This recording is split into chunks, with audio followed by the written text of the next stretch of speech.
Hello, everybody. Welcome back to vidIQ's channel review live stream. Thank you so much for being. As I lower the super loud music, hopefully it doesn't get all garbly like it did one time. Welcome, everybody. We are going to be taking a look at your YouTube channels today.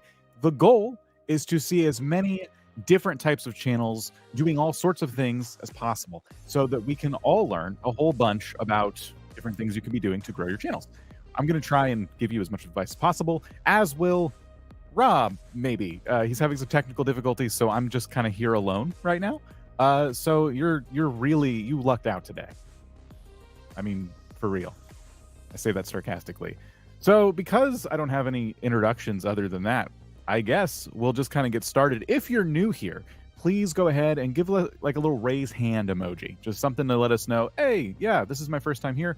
And while you're doing that, stop doing that because you need to pay attention to this video I'm about to play. It's going to explain how this works. We have a whole system, and we're going to explain how this works in about 30 seconds. Welcome to the vidIQ channel reviews live stream. Simply fill in the correct form in the video description and your channel will be considered for review during a live stream. Channel reviews are free, so no need to send us a super chat, and don't spam us in the live chat. We'll ignore it and you may be put in timeout. If you need a channel audit right now, make sure to check out the vidIQ Coach AI tool that will help you with strategies, ideas, titles, scripts. Link in the description. It's a game changer. If you submit your channel for review, expect the following. We are sharing nothing more than our knowledge, experience and passion as fellow creators. Thank you to all of our moderators who help us out on the live stream every week. You know who you are. Give us a like if you enjoy this live stream, subscribe if you love it, and share it with like-minded fellow creators. All right, let's get started. All right, couple of things before we do get started. And one thing I want to say is that we're already getting super chats in. Thank you guys so much for your super chats. We're going to get to those kind of throughout the live stream, but we may not get to all of them. So this is a 2-hour live stream. If you're super chatting towards the end of it, you might not get your super chats read. It happens sometimes. We try to get to as many as possible. Also, if your super chat is one that's just kind of saying, hey, here's some money, look at my channel, we don't do it that way. We want to keep these as free and open as possible. It's completely random in the second half of the live stream. So if you want your channel on the screen, you got to fill out the forms down below that we just showed in that video. Super chats won't do it. But if you have some questions about your channel or just want to say, hey, what's up? Super chats greatly appreciated, certainly not required. Thank you for your support. All right, let's go ahead and jump into the channel reviews for today. We have a whole bunch of pre-selected channels. Now, I did something this time that some might say is a bit evil, but I see it as something different we're trying. But some of you are going to be kind of mad because I did not take the first channels to submit on either form this week. I didn't do it. I skipped them for a couple of reasons. One of them we'd already seen before, and the other one was making the same mistakes that we see time and time again. And again, if you're new, you might not know what those mistakes are, but you're going to learn pretty quick because those channels are still going to get a lot of valuable advice thanks to all the different channels we've pre-selected today in the first half of this live stream, starting with nexgen, who has over 200 subscribers. They got 50 videos right now, 54 videos. They are a tech channel doing some incredible work in the tech space. So we're pretty excited because this channel is already showing a lot of excellent promise. If you look at the thumbnails right off the bat, super shiny, super eye-catching, and they raise curiosity really quickly. For example, I don't know how to say this, Fine, it's a specific microphone. I love the thumbnail for the fact that it just says $50. Like this very professional looking microphone is being advertised here as just $50. And I think what that does instantly for anybody looking for one of these products is it raises curiosity right away. It's like, wait, I need a new microphone. That sounds very affordable. I think, given that I like these thumbnails overall on this channel, my main critique of this channel is going to be the titles. The titles are, in some cases, not all cases, but certainly in the case of this video, this first video here, a bit nuanced, in the sense that there's just a lot of words. There's a lot of things going on in this title that I, as a layman, don't understand, right? And I say layman, I do know a thing or two about microphones, but I wouldn't say I'm like an audiophile. And this is where I'm kind of like calling the channel out a little bit, because I would love to see a more straightforward title. Like, for example, best budget streaming mic under $50. That's like a whole second title in the title itself. What if your title was just that? I get that we're trying to go for more of like a search-based thing here, but you could put all the jargon in the description. You could put it in the video itself by you saying the words, this is the such and such microphone, and today we're doing some testing and a review. SEO and stuff like that on YouTube, it's changed a lot, and YouTube can figure out what your video is about without you having to like spell it out. So I would encourage this creator to stay away from a lot of this kind of like search-driven approach to titling. So that is my number one piece of advice for this channel. Let me just take a look here and see the most popular videos. Oh, wow. The best value mechanical keyboard. Look at that, 14,000 views from just a couple of months ago. So we're not just talking about cell phones and microphones. Like, this tech channel has managed to branch out into other areas of tech. They are even covering keyboards. I love to see this. I love to see a channel that is kind of figured out, in a sense, like who their audience is, and they're not just sticking to like one very narrow thing, which is a great way to start on YouTube, by the way, but they're already experimenting with branching out after, again, just like 50 plus videos. And how long have they been doing this? Let's see, April 16th, 2020, this year. This is excellent progress for, you know, less than a year on YouTube. It'll be a year in April. That's so cool. That is so awesome to see. Hey, excellent job to nexgen. Thank you for submitting your channel. And now we're going to take a look at the first gaming channel of the day. Again, not the first one to submit. I scoured the form for a gaming channel that we could dig into that was doing some interesting stuff, but can also, you know, have a little bit of room for improvement. I think there's some different things we can say here about ThisiscoolGAMES.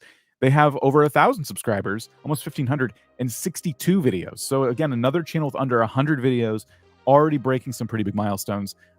This is really, really nice work. They told us in the form that they were a Grand Theft Auto car review channel. Now, if you know anything about Grand Theft Auto, or if you don't know anything about Grand Theft Auto, I should say, Grand Theft Auto has a lot of like cars that you can buy, I think with real money. You know, they encourage you to buy their currency and then you use it on cars. So people are probably going to look before they buy and like, what's this car like? You know, I want to see it in the game instead of just like the little pictures that Rockstar shows me. So I think they're doing a pretty nice service for the community here. And I would say that they're making some pretty interesting title and thumbnail decisions. The ellipses in front of the title here, the 3 dots, that's kind of an interesting way to start a title. The type of players that buy Porsches in GTA 5, even I missed this on words I can't say in GTA 5. But what I noticed as I was scrolling through this channel and seeing all these views, what are you guys noticing right away? There are videos that have like 200 views, 300 views, 600 views, a lot of videos under 1,000 views, but every so often you get these breakout ones, 2.8K, 1.9K. And if we go to most popular, 26,000 views, 6.9K views. This was from 4 months ago. This was pretty recent. 5.5K views. These 3 top videos have one thing in common. They are all about very specific, very approachable topics in the Grand Theft Auto car review space. So how to roll down all your windows, all 4 windows in your vehicle. Even if you're not interested in spending money buying cars in Grand Theft Auto, this video is for you. This video will help you do a thing in Grand Theft Auto, something you've maybe seen other people do and you don't know how to do it, or something you had no idea was even possible. The other one, how to customize the inductor bike in GTA Online. Now, I don't know what an inductor bike is. Doesn't matter. How to customize a bike. Hey, that looks pretty cool. Arrow pointing at the bike, the word custom. Imagine yourself scrolling through YouTube. There's thumbnails everywhere. How easy is that thumbnail to understand right away? There it is. Again, another video about rolling down all your windows, but I would say the one that performed better, I mean, it's from 3 years ago. They tried to double down on it. I still feel like this, you know, something about this thumbnail works better than this thumbnail. I think the text in the corner is kind of hard to read. I think that the background they chose and like the picture quality itself isn't as good. I think this thumbnail is simply better than this one. So there's a few times that, in a few cases, even one of their top videos could have used a little bit of polish. Overall, my biggest piece of advice for this gaming channel is that I would love to see them do a few other things in the Grand Theft Auto space. They are trying. It's not for lack of trying. Rockstar really made players angry with this in GTA 5. This might not be about car reviews. This might be one of their videos that is not about car reviews. And that's kind of what I'm encouraging here. Maybe there's other kind of Grand Theft Auto-y things. Your audience plays Grand Theft Auto 5. They like Grand Theft Auto Online, and you don't have to just review cars if you have other ideas. However, if you're going to try something new and you're going to tease a title that says Rockstar made players angry with this, you have to tell people something about the video. That's my big lesson for this channel.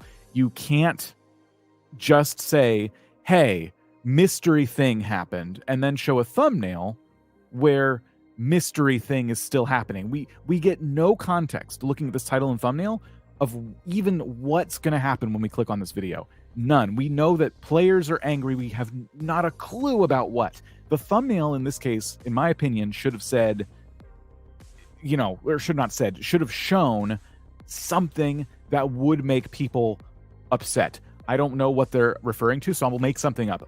It should show a car blowing up really easily somehow. Like, so maybe you have a car and then you have an arrow pointing a pebble in the road, and then like that's like one frame. The other half of the thumbnail is a car exploding.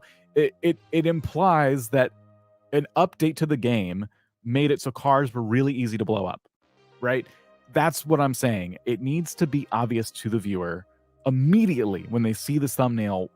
Oh, that's interesting. Or, oh yeah, I did hear about that update and I am angry. I do want to learn more. I want someone to, be on my side right now because I'm feeling so mad about this.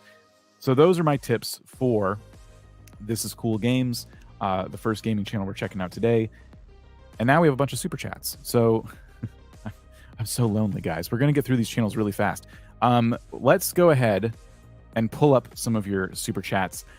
These are just questions you've been asking. We're not going to be reviewing channels based on super chats, but the first one's from Icy Originals, and it says, how many subs to make a living? I'm going to take coffee sipping breaks too, and I'm going to slurp into the microphone. They need $2,000 a month. So it's really, really good for Icy Originals that like you understand how much money you need to pay your bills with YouTube. But I'm going to tell you, it's not going to be subscribers that does this for you. It's not, there's no one number I can say right now that would necessarily mean for you specifically that you will make $2,000. It depends on so many factors. The most important one is what you're physically doing on YouTube, because advertisers pay different amounts of money based on different areas of YouTube that they want their advertisements to go, right? So what kind of audience are you building on your channel? And you will fall into a category, and advertisers will pay more or less based on that category. So in the case of gaming channels, since there's so many of them, you get lower CPMs on those channels. In the case of like tech channels, review channels like that, think about the difference in audience, right? A gaming channel, it's going to lean to a younger audience. That audience doesn't have as much spending power, so it's going to have a different advertising budget than, say, a tech channel that has an audience that's maybe a bit older, an audience that's looking specifically for reviews on products because they're about to shell out money and buy those products. So a viewer on a tech channel is far more valuable than a viewer on a gaming channel in this example that I'm sharing. So that's the first question for you, is like, what is it that you're doing on YouTube? And even if you could answer that for me right now, I still couldn't tell you the number of subscribers. What I would say is keep an eye on your AdSense revenue. Let it go to $2,000 a month. Keep working towards it. Make better videos. Get your watch time up, things like that. Once it hits 2,000, I want you to subtract 30% for taxes, give or take. The 30% is kind of a rule of thumb. But you know where you live and how taxes work. So I'll just say 30% as a blanket statement. How much money are you left with? That's probably not $2,000. So you need it to go up even more to cover the cost of your taxes, your tax burden. So then once you get $2,000 tax-free, you need to probably make even more money, because YouTube is very seasonal, and some months you're going to make $2,000, and maybe those are your best months. Like right now, November, December, this is the time where advertisers are really spending money. It's the holidays. Once we get into January, February, those numbers are gonna go down. So you need to build up a savings as well. So that all of those things are factors here. It will not be a number of subscribers. I spent a lot of time on that question. Next question from Sasha's Reason and Crime. 1 month in one-on-one coaching is a game changer for me and my channel. Thanks, Tyler. Give this man a raise. Sasha, thank you so much for sharing. Hey, one-on-one coaching is linked down below if you're interested. If you're looking for a coach for your own channel, we'll talk about it a bit more later on. But hey, thank you so much. We'll be sure to share that with Tyler. Jordan Group Horror, how's it going? I would love your thoughts on my horror narration channel. Love everything you all do. Thanks for your hard work. Thank you. Hopefully we get to see your channel in the random selections. Appreciate the super chat. Let's get through some of these here. Design Burst, welcome back.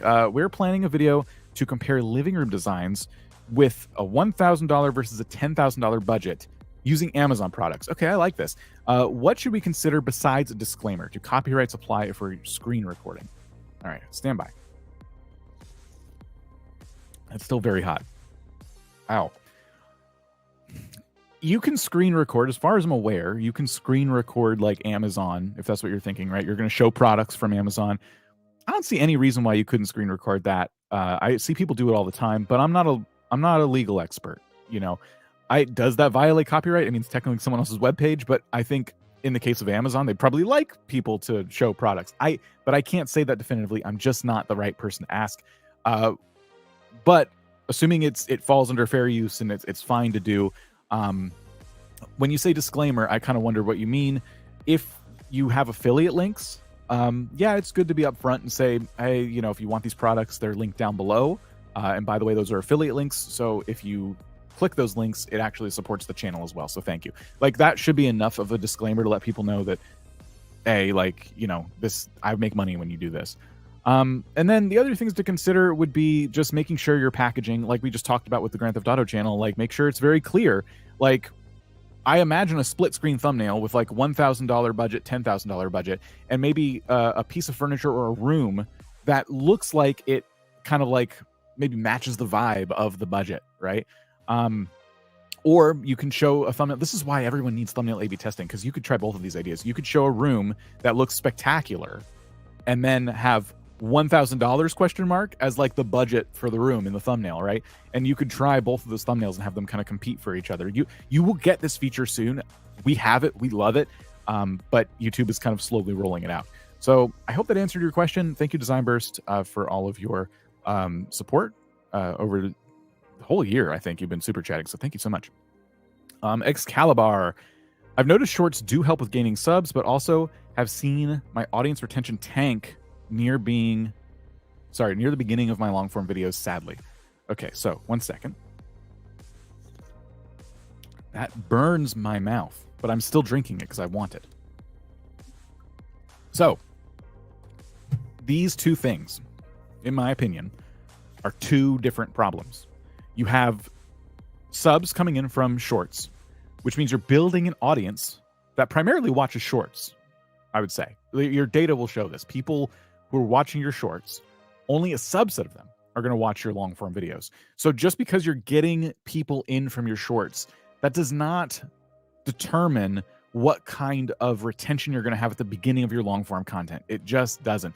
What does determine that is just having really strong hooks, which is something that I can say till I'm blue in the face, but it really takes practice on your end. How do you make a strong hook? How do you get a video to where people don't click off in the first few seconds? Everyone, in my experience, almost everyone has the hockey stick shaped graph at the very beginning of videos. I'd say a lot of people, it's very common to lose like 30% of your viewers at the start of a video. There's not much you can do about that, but you can try your hardest to make sure it's not too bad. And so I would say that's just something to work on. It has everything to do with the hooks on your videos.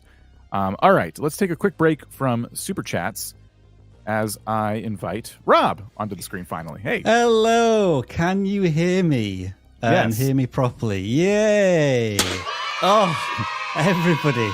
Let me give you a little story. Dan and I were chatting away with 2 minutes to go live, and then, poof, the power goes out. When you did that, the confetti disappeared.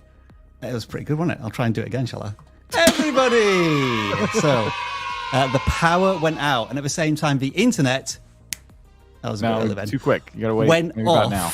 I thought the internet would just boot back up immediately, but it took a further 20 minutes to do just that. So I am here, everybody. Sorry if I'm completely discombobulated at the moment. I'll try and remember all of the routine things that I have to do. And I played Horizon Forbidden West and Warcraft Rumble. That's it. Everything's up to date. Correct, Dan? Are we good? All right. Yeah. Thank you, Rob. All right. Rob caught up. We'll see Rob later. We're doing some super chats. All right. We had one coach shout out. I'll let you screenshot it. Oh, coach shout out again. You guys are awesome. Got it. Thank you. Thank you. And we just were talking about shorts, but now we're moving on to the next question, which is from Simulator Adventures. YouTube channel page question. Is the new For You section worth using? Could it potentially harm a channel by unintentionally driving new people away? This is a good question. I recommend that every single person checks this setting right now, because as far as I'm aware, it turns on by default, which is always annoying when something just turns on by default and you haven't looked at the controls. Because when it came on for us, it was showing live streams and videos from about 8 or 9 years ago.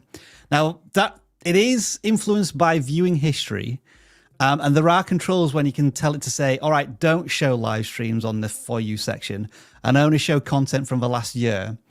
So I'm not going to say it will hurt a channel, but you definitely want to tweak it so it's showing the best possible content you think your audience would benefit from, rather than just letting YouTube's like algorithms decide.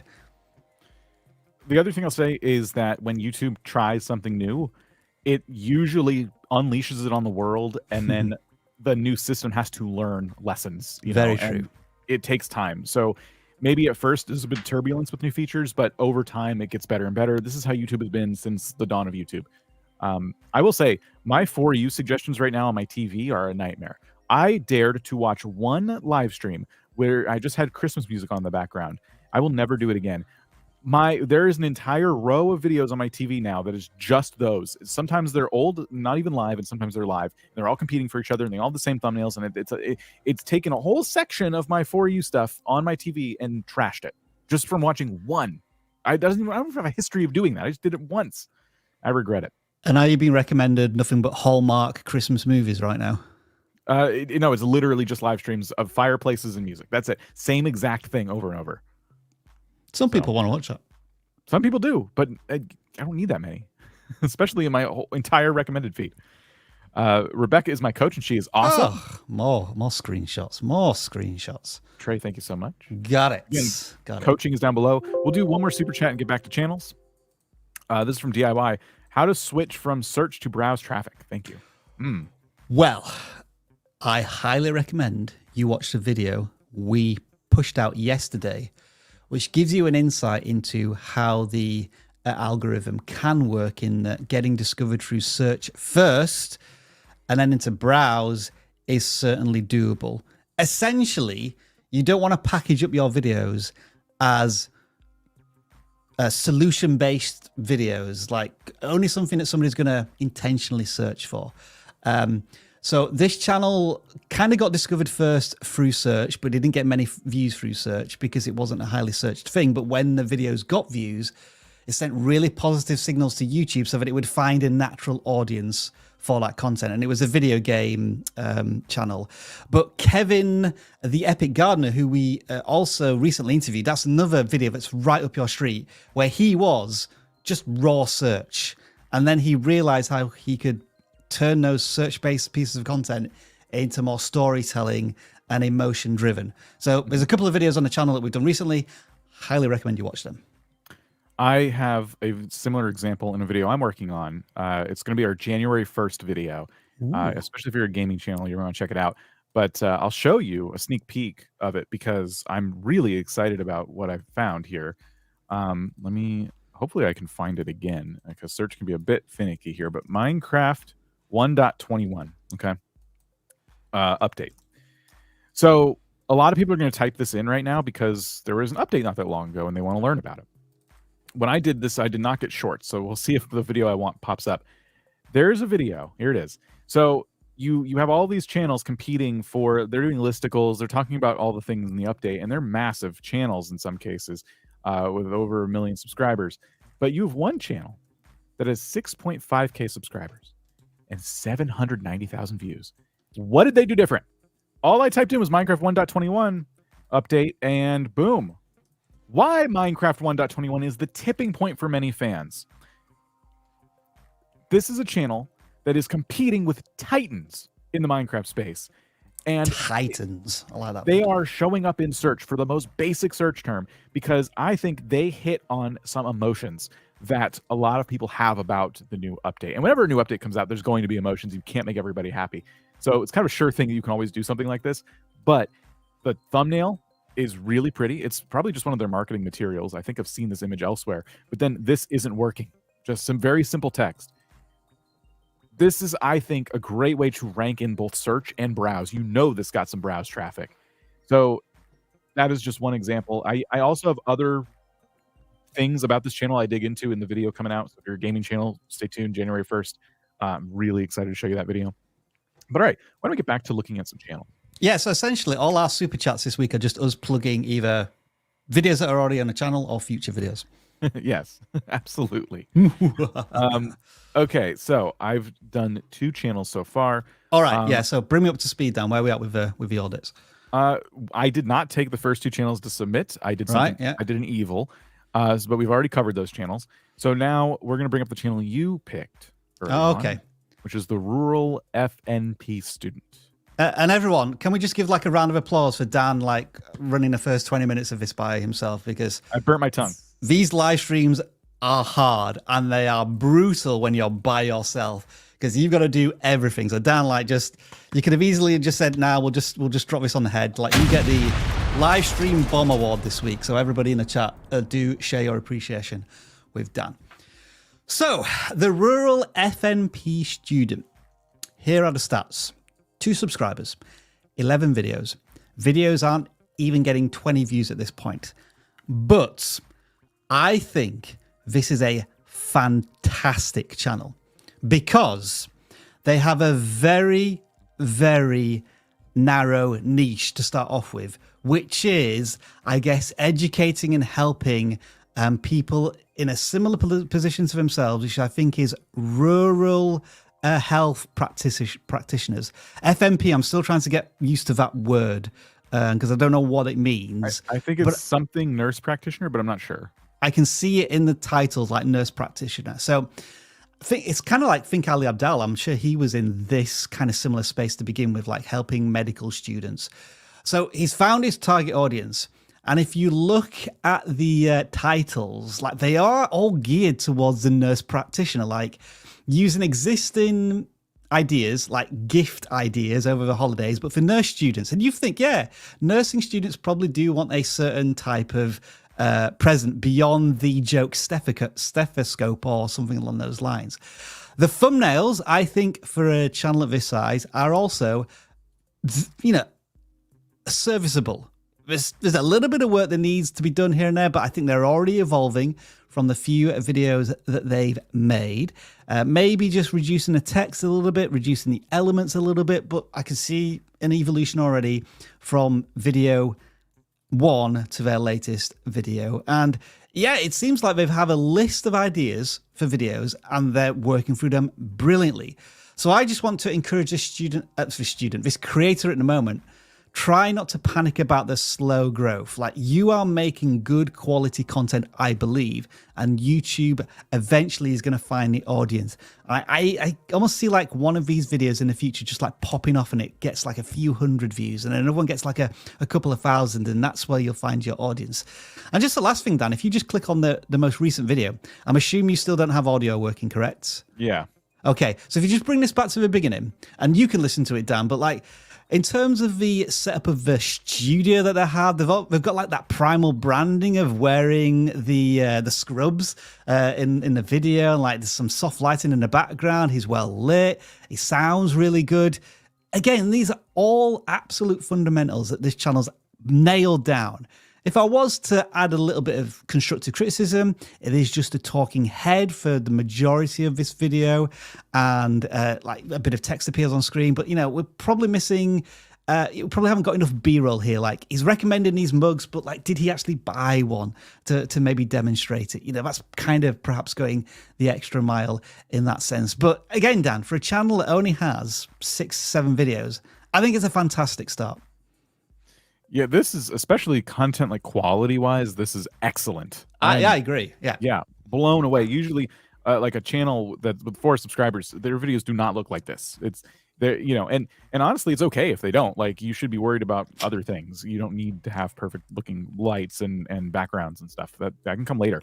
But this channel invested up front in that, and that's really cool. That maybe they've had other channels in the past. Maybe they have multiple channels, but really, really cool to see. I agree with all of your advice, and I do think there could be, you know, when it comes to packaging, yeah, a few improvements made there. But overall, yeah, excellent find. Yeah, I think everything on this channel is already well established. Like, decent thumbnails, decent titles, decent video quality.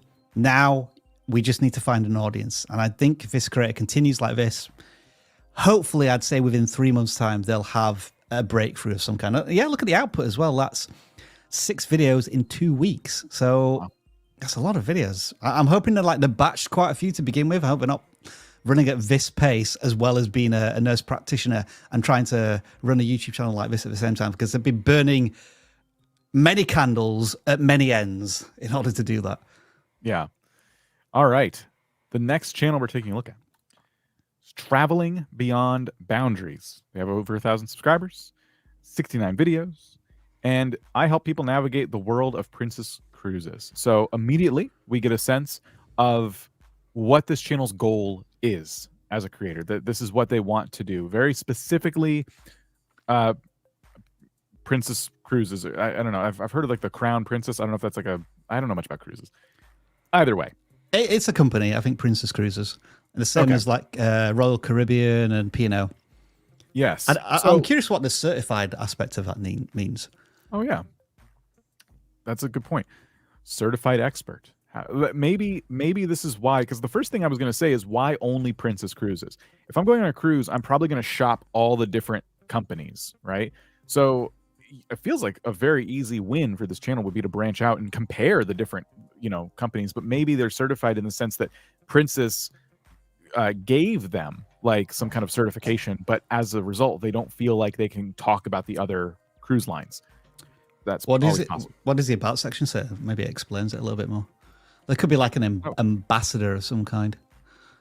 Let's see. A travel agent and a Princess Cruise certified expert. So I'm guessing travel agents go through a course that clues them up on all of a Princess Cruises stuff, and then they're certified to, I guess, speak to clients with that kind of extra kudos and client. Yeah. I know about Princess Cruises, and I can offer you a special discount as well, being certified. I imagine it's like the travel agents that only do like Disney stuff, right? Their specialty is Disney. Maybe you could get them to help you with like a Universal park as well, but really like they're going to be able to tell you everything about Disney World inside and out. I'm guessing that's what this person's going to be doing. Now, what this reminds me of are those channels that are like real estate channels.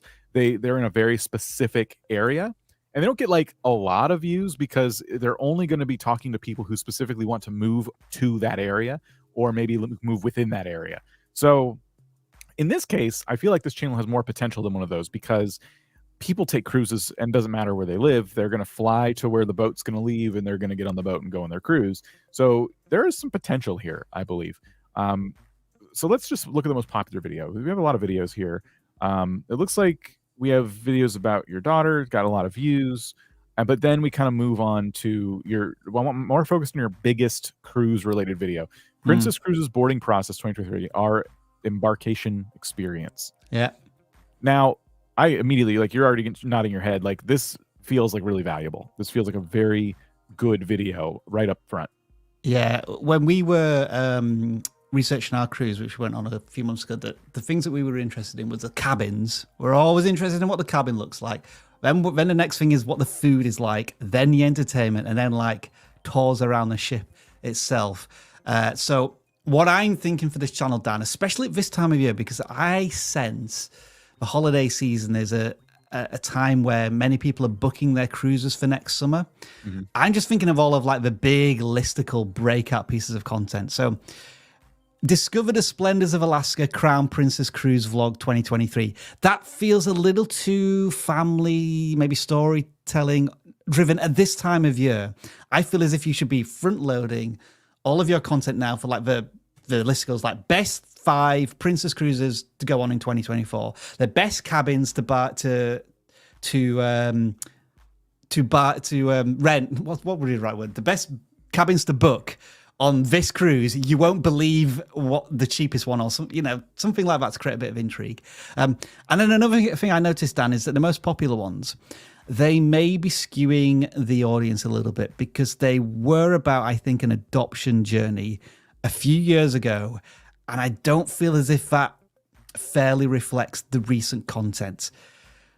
Could that be skewing the audience a little bit? I'm not sure. If you're still getting, if those are your most popular videos right now, you may have to think about unlisting them because they're just misaligned with now the target audience of the content. And I've just realized we've got music playing in the background, so I'm going to turn it off, Dan. While sorry. No, that was me because I changed the music. That was all my fault. Yeah. Hopefully, our voices music weren't paused. garbled. No, I could just hear a faint hum in the background. I was wondering, was that in my room somewhere, or was it on here? And it was on here. Now, if these videos aren't getting views anymore, then you're probably fine. But yeah, if new viewers every day are finding this content, it will start recommending the cruise content to them, but they might not be interested in that. So it's something to consider for sure. There's one thing I want to say, and you might have done it, but I didn't see it scrolling through the videos. I would really still love for you to compare the Princess Cruise Lines with other popular cruise lines. And you can be upfront and say, I'm a bit biased. I'm a travel agent for the Princess Cruise Lines, but there is still some stuff you should know about, the other ones and why you should choose Princess, or whatever angle you want to take. I just can imagine some really good like title thumbnail opportunities for videos where you're comparing one against the other, or maybe your top 5 or whatever it might be. Always being upfront with the audience that you are in fact a travel agent with this particular cruise line. There's a lot of like family vlog stuff happening on these, which is totally cool. I think you can absolutely do that. But I will say that sometimes it doesn't feel like cruise content based on the thumbnails, right? I think if you're going to bring your family on a trip, like this you could kind of see, like the background does look like one of those extravagant kind of lobbies you see in cruise ships. But sometimes, like when you're in the car and things like that, and you just show a plate of food really close, there's no indication that this is like for a cruise until you finally read the title. So stuff like this, I think I would do some research into seeing how other cruise channels are packaging their content when they do specific things. I think you should be doing specific things on these boats, but you should still package the content to where people can kind of register immediately, like, oh, okay, they're talking about the buffet on like a specific cruise ship rather than they're just talking about asparagus. I noticed they were in my neck of the woods, or my previous neck of the woods, on what looks to be an Alaskan cruise that went via Vancouver and BC, Victoria, BC as well. So close to my heart. Nice. Close to my heart. All right. So Traveling Beyond Boundaries, thank you for submitting your channel. Right, Dan, can I do something really cheeky? Because I don't know what's going to happen here. I've just installed some new stuff on my Stream Deck, right? Oh, no. I don't know if I can see this, but I've got some YouTube buttons. And this one here, if I can get my finger right, this one here says, press this to play an ad. So I'm just curious to know what happens if I press this button. So everyone, I don't know if you're about to get thrown into an advert. Do let us know in the chat. But I just want to try it. So 3, 2, 1, you go into an ad. Maybe. I don't know. I don't know what happened there. It's going to be curious to find out what happens. People love ads. So yeah, it's nice of you to do that. Oh, dear. Okay. Do we have to wait now for 20 seconds for people to get through this ad? Nah. All right. Next one. Off the Shelf Rides is the next pre-selected channel. Oh, look, it worked. It worked. All right, let's go and tap it some more. Ads. Rob found a money button. Ultimate money hack on YouTube. So, Off the Shelf Rides. This channel Doing pretty well. 5.8K subscribers, 385 videos, and you love to see it. Very specific focus here. They are reviewing, cars. They're reviewing, I would say, like modern luxury cars. It's not like classic cars or anything like that. Yeah. That becomes clear very quickly when you look at the title, the thumbnail, the banner, all that fun stuff. So I was looking at this channel quite a bit and thinking, wow, yeah, pretty good job. I've seen thumbnails work like this in this niche. I went to most popular. And they have a few breakouts here. How I stopped the dealership from stealing my Ford Lightning. It's a good title. Good title. Not a great thumbnail. The truck's kind of blending in the background, but it's hard to see the text. Stealerships is a funny word, but it's really hard to read. It doesn't matter. It got plenty of views and it told an interesting story, you know. I don't know if you have more opportunities like this. You see a lot of cars, obviously. You must have more stories you can share. So that's something you could consider. And then we're telling some more stories here, saying goodbye to your car, 30K mile reality check. So you're reviewing a specific car. A lot of people probably want this information. It looks like it's an electric car. So there's a lot of like, oh, how long do these last kind of questions around electric cars? So really good stuff here. But lately you've seen the channel focus shift. These are from like 8-9 months ago. Lately they've decided on a very repeatable thumbnail template. They go to the same field in the middle of nowhere. They bring a shiny car, park it in the field, and then they put some text on the top and they put a title and they have mixed results with this. But then when you see the videos where they're in front of a house or something like that, those have more views. So my first piece of advice for this channel, Rob, is that maybe the thumbnail with the car in the field is not working. But is it the field? Is the field the problem? I asked myself this question. And there was one specific example. I'm trying to find it that I wanted to point out. Real world mile per gallon test. Okay. So this is a plug-in hybrid, which is like this car can take gas, but you can also plug it in and get a charge off of it. It's kind of cool. But again, it's a car in a field, right? There's nothing indicating that it's a plug-in hybrid other than the text that's on a blue text on a blue sky. So hard to read. And then real world mile per gallon test. This thumbnail calls for a more specific image, like a dashboard, right? With like the gas meter or something like that. The imagery that people recognize immediately is like, oh, that's a car with gasoline, or it's a plug-in car or whatever. But because they've fixated on this like title or this thumbnail like template that they have, they did not allow themselves the creative freedom to try different things with their thumbnails. This is another channel where I really hope they get thumbnail A/B testing soon, so they can do this and compare it to a different thumbnail with a whole different idea behind it, because I think they'll see pretty quickly that, you know, certain things work better than others. Now, in this video's defense, 2.5K views. That might be because it's just, again, a really valuable piece of content. But when I see that, I'm like, oh, I feel like I could have gotten so many more views, because wondering the miles per gallon on a car you're about to buy is a very, like, you know, car buyer habit to do. I'm going to go on YouTube and see what actual humans think of this car rather than the dealership.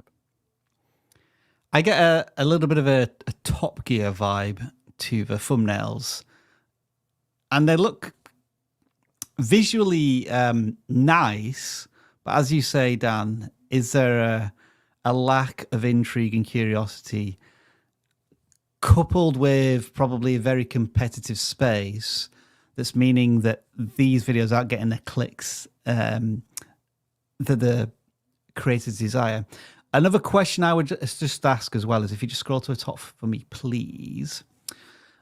So they're posting a lot of videos, Dan, like 2 or 3 a week, roughly. No, maybe 1 a week. But what I'm interested in is the video length, because a lot of these are 20, 30 minutes plus, which is cool if you can get people to watch that long. But maybe that's an intimidating aspect of a car review, because I think if I was wanting to watch a car review, I think my upper limit is probably 12 to 15 minutes. Anything longer feels like I'm watching an episode of a TV program. And I'm not sure if I want to do that for a car, but maybe I'm wrong. Maybe you've done studies on this. But it'd be interesting to see the audience retention. Like, are people only getting 2 or 3 minutes into it? If the answer is yes, then, as you did here, like with the 8-minute one, that was maybe intentionally shorter. I think there's some experimentation worth doing there as well. But I'm wondering how many people work on this channel. Is it just the two of them? And if so, that's an incredible output for a number of videos they've got. Yeah, it definitely is really nice work. I saw a comment here that's really fully kitted out channel. Someone said, not that car dealers aren't human. Have you met a car dealer?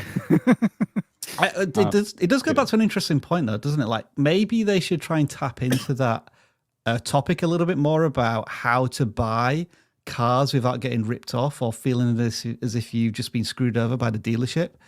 It looks as if this channel focuses on that solely and is crushing it. You know, that is their channel focus. It's not just cars. It's about the right way to buy a car. And maybe for the Hero channel, the niche is too broad. It's like luxury. Buy the right car for middle-class suburban American. I don't know if that is maybe a too broad a subject. I don't know. That's a question I'm kind of asking as well. Yeah. So there you go. I would check out Car Edge if you are a car-centric channel, because yes, they've grown very quickly in the last couple of years. And what's cool about that channel is it's actually run by somebody who used to be a car dealer, and they don't like what they're seeing in a lot of that industry, and they're kind of fighting back. So it's kind of cool to see how quickly they've grown, and the topics they're covering kind of appeal to the same audience, people looking for cars and deals and reviews and things like that. One final thing I would maybe say is, if you think about this channel, it's a car review channel, automotive testing and reviews. You kind of put yourself in the same bracket as the huge car review channels. And that just makes it really competitive. It's like, I guess, a video game channel doing reviews and news. Automatically, they're up against IGN and GameSpot, the well-established channels. So what's the differentiator? How can you make your content more appealing to a specific audience? Like we saw in the Minecraft example earlier, it's your opinion. You have an opinion that no one else has. Like your opinion is unique. To say, like, I'm not saying like a black and white thing, but you're going to have different takes on something. So if you can make that clear up front when you're reviewing anything, that is going to help you stand out against those channels that got the car early or the game early or whatever it might be. Like, they already have their review video planned out months in advance, and you can't compete with getting something, or someone who got something early, unless you share your opinion about it. Right, Dan, shall I press this add button again? What? No, why? No, I'm not going to do it. I'm not going to do it yet. I'm going to give ourselves a bit more time. Oh my gosh. Okay. So I'm sorry, I've just got new toys to play with. We've seen our pre-selected channels, but there's one more channel before we get into randoms that we want to talk about today, and that is our creator of the month. Hey! I don't have a celebratory noise here for them. Let's see if I can get these to disappear properly. Do it. Oh, you fell for it. Yeah. So the creator of the month is Dro Pixels. They are in our Discord, and our community manager Victoria runs these different activities from time to time. And this time it was creator of the month, and they were asked to give us like a brief about their channel. So I'll read this pretty quickly here. My channel talks about art. Well, hang on, Dan. Do you want me to read it, since I made you read quite a long bit of text last week? Okay, I've already read it, so I can. But it's all right. I'm just offering, because I know I've just dropped you in it last week, and I felt a bit guilty. Yeah, I didn't want to do unto others as. No, go ahead. Okay, so Dro Pixel says, my channel talks about art and analyzing it. I try to look for details and hidden meanings in paintings and folds of statues. I don't even know what that means, but it sounds intriguing. I have 2 viral moments up until now. First one was a video that got 600 views, and remember, that is a viral moment for them. Like, 600 views might not sound a lot, but to a creator who's just started out, beautiful. While my channel averages 50 to 70 views, I started after changing all my thumbnails into a new style of blurred painting as background. The artist and a word or a sentence related to the artist we're talking about, and a picture of him or her, the same style I found success with my first viral video, and my regular views jumped to about 100 and 150 views. So that's cool. A little thumbnail tweak getting more clicks, more views, good to hear. And then came my second viral video. It started out fast, but not too fast. I had an idea about making the title and thumbnail more direct, so I did it, and the video exploded with 22,000 views, and now my channel is averaging 350 to 600 views, and I see that my next step must be a new mic, which I'm saving for currently as a uni student. What a lovely story there. All right, so we're going to take a look at this channel. What microphone would we recommend for Dro Pixels? Would it be just like the Blue Yeti or a Yeti Snowball, like a solid $50 mic to get them started? You could look at the microphone we saw at the very beginning of the live stream. I don't know anything about it, but maybe that channel can convince you. Also, Elgato has a mic that everyone really likes now, and comes with a lot of software. If you like having microphone software, what's that? Let's see, Rob's getting something. Yes, they like it so much they keep it on a shelf in the background. Is it the Wave 3? Yeah. Is that the one you're meaning? Yeah. I've just decided to... So, it's a little bit of a side topic.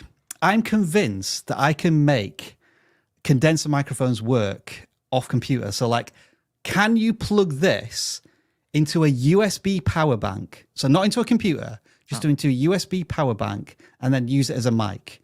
And I've been wanting to figure this out for a while, and the answer is yes. So I'm thinking, theoretically, could you take any USB microphone and then use it as a condenser microphone for off-computer stuff? So I'm experimenting a little bit with it. The results haven't been great yet, I'm going to confess. But that's my experimentation. I don't know why I told you that, Dan, but yeah, just when you said Elgato has a good microphone, I was thinking, yeah, I just bought one of these on the Black Friday deals to test it out. So looking at the channel, this was a very interesting one. When they described it as like they're looking for hidden meaning in art and stuff, I had an image in my head of like what the thumbnails might look like, and this was not it. I'll explain what my take was, but this kind of like is what I was thinking. Bad art with the mean face there. This is what the Austrian painters. This is why the Austrian painters' art is bad. Very opinionated video, and it did well. I think this probably reached outside of their normal like niche as well. There's probably people who don't look at art too much, but they just liked that someone was just going in on an artist for seemingly no reason. So it's when you have videos like this, it's pretty cool to see that success, and you want those new viewers to be in your feed, so to speak, so that the next time you upload, they are going to, check it out. But it didn't quite go that way in the next video, the seasonal mistake autumn edition. And it's just a spring question mark. Rob, when I look at this video, I don't know what they're trying to say.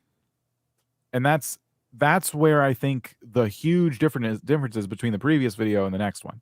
Yeah, I know exactly what they're trying to say with this one, but I don't know what they're getting at with this video. Jeff put this quite succinctly, I think last week or the week before, in that your thumbnails should be able to communicate to a 5-year-old. Not in the sense that you want to treat your audience as 5-year-olds, but in the sense that anybody can just get it instantly. And like bad art is kind of a contrast, because you assume that art is supposed to be of a certain standard by maybe a renowned artist, and this one about the Austrian painters' art is bad. It's kind of a contrast, isn't it? Jake Thomas spoke about this in another video that we recently did about different titling strategies. But as you say, spring question mark, the seasonal mistake question, autumn edition, it does leave you a little bit with a question, with too many disconnects. And like, I've looked at the thumbnail and the title now for a good 20 seconds, and I still don't know what I'm going to get in this video, so I'm unlikely to click. But there are better examples. What is Leonardo da Vinci hiding? Like, I think that's an interesting title.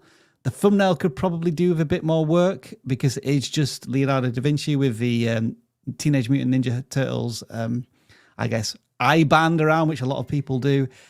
Could we try and tease this secret a little bit more in that one? But the complexity of Michelangelo, God or man. So that's like a good title supporting a thumbnail. So as you say, Dan, there are the beginnings of intriguing packaging. And I think that's why it's worked for some of these and not quite for others. as far as art channels go, I would say this makes the most sense to me, like as a direction for a channel, because there's channels that just kind of review art and give their take on it, but it's not in the context of like I'm looking for hidden meaning. And so when they said that, I was like, wow, that's okay, that's pretty cool. And that would appeal to a lot of people. People know what sculptures and paintings generally look like, so they might go, oh, cool, that's like a neat hidden meaning I didn't know about. When I heard the words hidden meaning, here's what I imagined for the majority of your thumbnails, and it may not work every time, but like imagine a painting that is not blurred out, and you've taken maybe a circle and you've zoomed in on a certain section of it, and then you have an arrow and then some text that says like hidden message or something to that effect. That was what sparked in my mind immediately when I heard the phrase, I look for hidden meaning in art. And I think a thumbnail like that would resonate with people right away. They would know exactly like what the heck you're trying to say without even reading the title.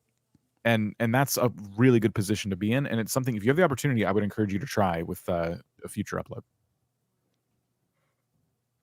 So those are my bits of advice, but ultimately this channel submitted for Creator a Month. You know, everyone loved what they had to say, and boom, here they are. So you are our Creator of the Month. Thank you so much. Nuraya's Museum? Yeah, we'll go with that. How to pronounce their name. Let's go ahead and jump to some more super chats before we get to the second half of the live stream. Right, okay. We have a whole bunch. I've got the music in play here. No, that's the quiz music. There we go. 7 Cities Hits. As a new channel, will following a successful video with an experimental video that's different from the rest destroy my momentum if it fails? Oh, that was... let me try and get my head around that question. Will following a successful video... Oh, right, okay. So, I think there's probably quite a few opinions to this, but my answer would be generally yes. If you've had a successful video, like an outlier that's performing really well, my advice to you would be, let's continue that momentum and make a similar piece of content that follows up. Because what's going to happen is that now that everybody's watched this successful video, it's in their watch history. So it's far, far more likely that the next video you publish is going to be seen on all of these viewers' browse and home pages. So if they're really into the content, they're ready for more. Whereas you give them something left field, experimental, then there might be less of an interest. But I don't want to say that you should always do this, because you know you still want to experiment at some point. Let's say you have like 4 videos in a row that are really successful. Then maybe you've now got a plan. Like, I know this type of video is always going to work for my audience, so I'm going to try and experiment next time. And if it doesn't work, no problem. I can go back to the stuff that was working in the past. But that's very much my opinion, Dan. I'd love to know if you have a differing thought there. I agree with you. And I think that if they were to do it anyway, what might happen for a lot of the people who just found you from the big successful video, they'll see the new experimental video, they won't click. If they're not interested in the topic, it depends on how experimental it is. They don't click. If your next video follows the trajectory of the theming of the original video, then that trajectory could pick up again. It's only one video they decided not to click. That doesn't necessarily mean they'll never see a recommendation from you again. So, like Rob said, you don't have to like necessarily call this like a hard decision of like, okay, I can never do that. If I have a successful video and I was running an experiment the next day, I have to scrap the experiment that day. No, you can still do that if you want to, but it's the more they don't click, the more likely it is the recommendations for your channel on that individual's page go away. And will they come back? Maybe someday, but it becomes tougher. So something to keep in mind. It's a good question. I've just seen how many super chats we've got, Dan, so we're going to have to motor through these a little bit. Yes. Give us time. Never delete vids, ruins channel, ? I would say, Rob, it doesn't ruin a channel. I would say it messes with your analytics to the point for a bit, depending on how big that video was you deleted. They become kind of unreadable. I don't know if YouTube's changed this, but when I deleted videos, I was like so confused for over a month. My analytics made no sense because my views were going up or staying the same, but then one day everything dropped below the line, and it's because I deleted a video. Does it ruin your channel? I don't think it ruins your channel. It just makes it hard to read, which could ruin your channel if you're really relying on that data to make decisions, and that data becomes kind of useless to you for a bit. I don't think I can add any more to that, Dan. I think you nailed it. Goat Daddy and the fam deleted my channel with over 3,000 subs because Ooh. Family Link removed my son's channel. Family Link. I don't know what that means. Mm-hmm. Like you have a family account and you had your son's channel under that family account. Okay. Or So you decided to start over together, huh? Or could that be an MCM called Family Link and just like, I don't know. But wow. Will it affect me to restart the same name and Gmail? Not that I'm aware. Yeah, not that I'm aware. Yeah. Same Gmail account, same name. As long as you fix whatever deleted the channel in the first place, you should be fine. Mm-hmm. Koifish Gaming, 6 months supporting the Pink Stay Strong creators. Bruh. Thank you so much for 6 months. Subject of my channel with history from Neolithic onwards. I've now changed the subject to spirituality, science, etc. Should I create a new channel? How is it resonating with your audience? Yeah. That's really the question back to you. If you feel like everything's petered out to a point where it's just not picking back up, you might start a new channel or just stick with it for a bit. You know, you have a new audience in mind. Like, just commit to it for a while and let the numbers go down because they can come back up once that new audience is found. Another interview we did recently was with a travel couple called Vicky and Josh, who did start a brand new channel. Even though it's still about travel, it was a different location for a different audience. And the new channel really took off. Whereas if they'd done it all on the old channel, it probably would have just continued to stagnate. So I think the title of that is something along the lines of they took this drastic action and the channel blew up. So search for that on YouTube. All right. Gaming with Debbie, 4 months member. Thank you so much. That's the wrong sound effect. Emotional damage. For those uneducated, you get a unique sound effect for the week if you're a new member or celebrating. A returning member.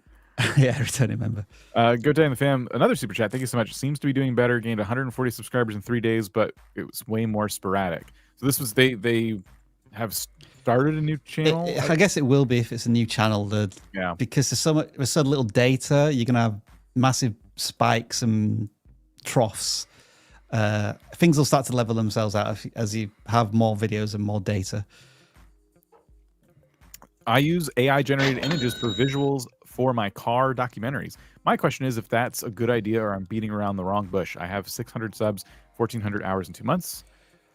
So I'm experimenting now with AI images sometimes in the videos. I even had one AI image used as a thumbnail, and we did the ABC test on it, and that was the winning thumbnail. So like, it's awesome to create a thumbnail in 10 minutes using AI.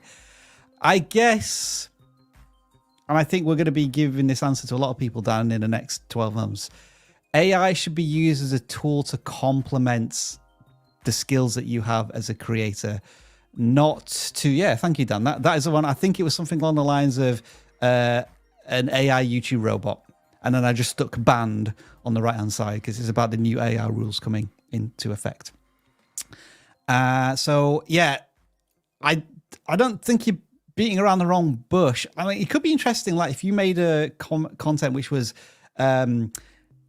what AI thinks cars will look like in 2040. That could be like an amusing type of video, but I don't know what the main content of a channel is, so it's difficult to answer thoroughly.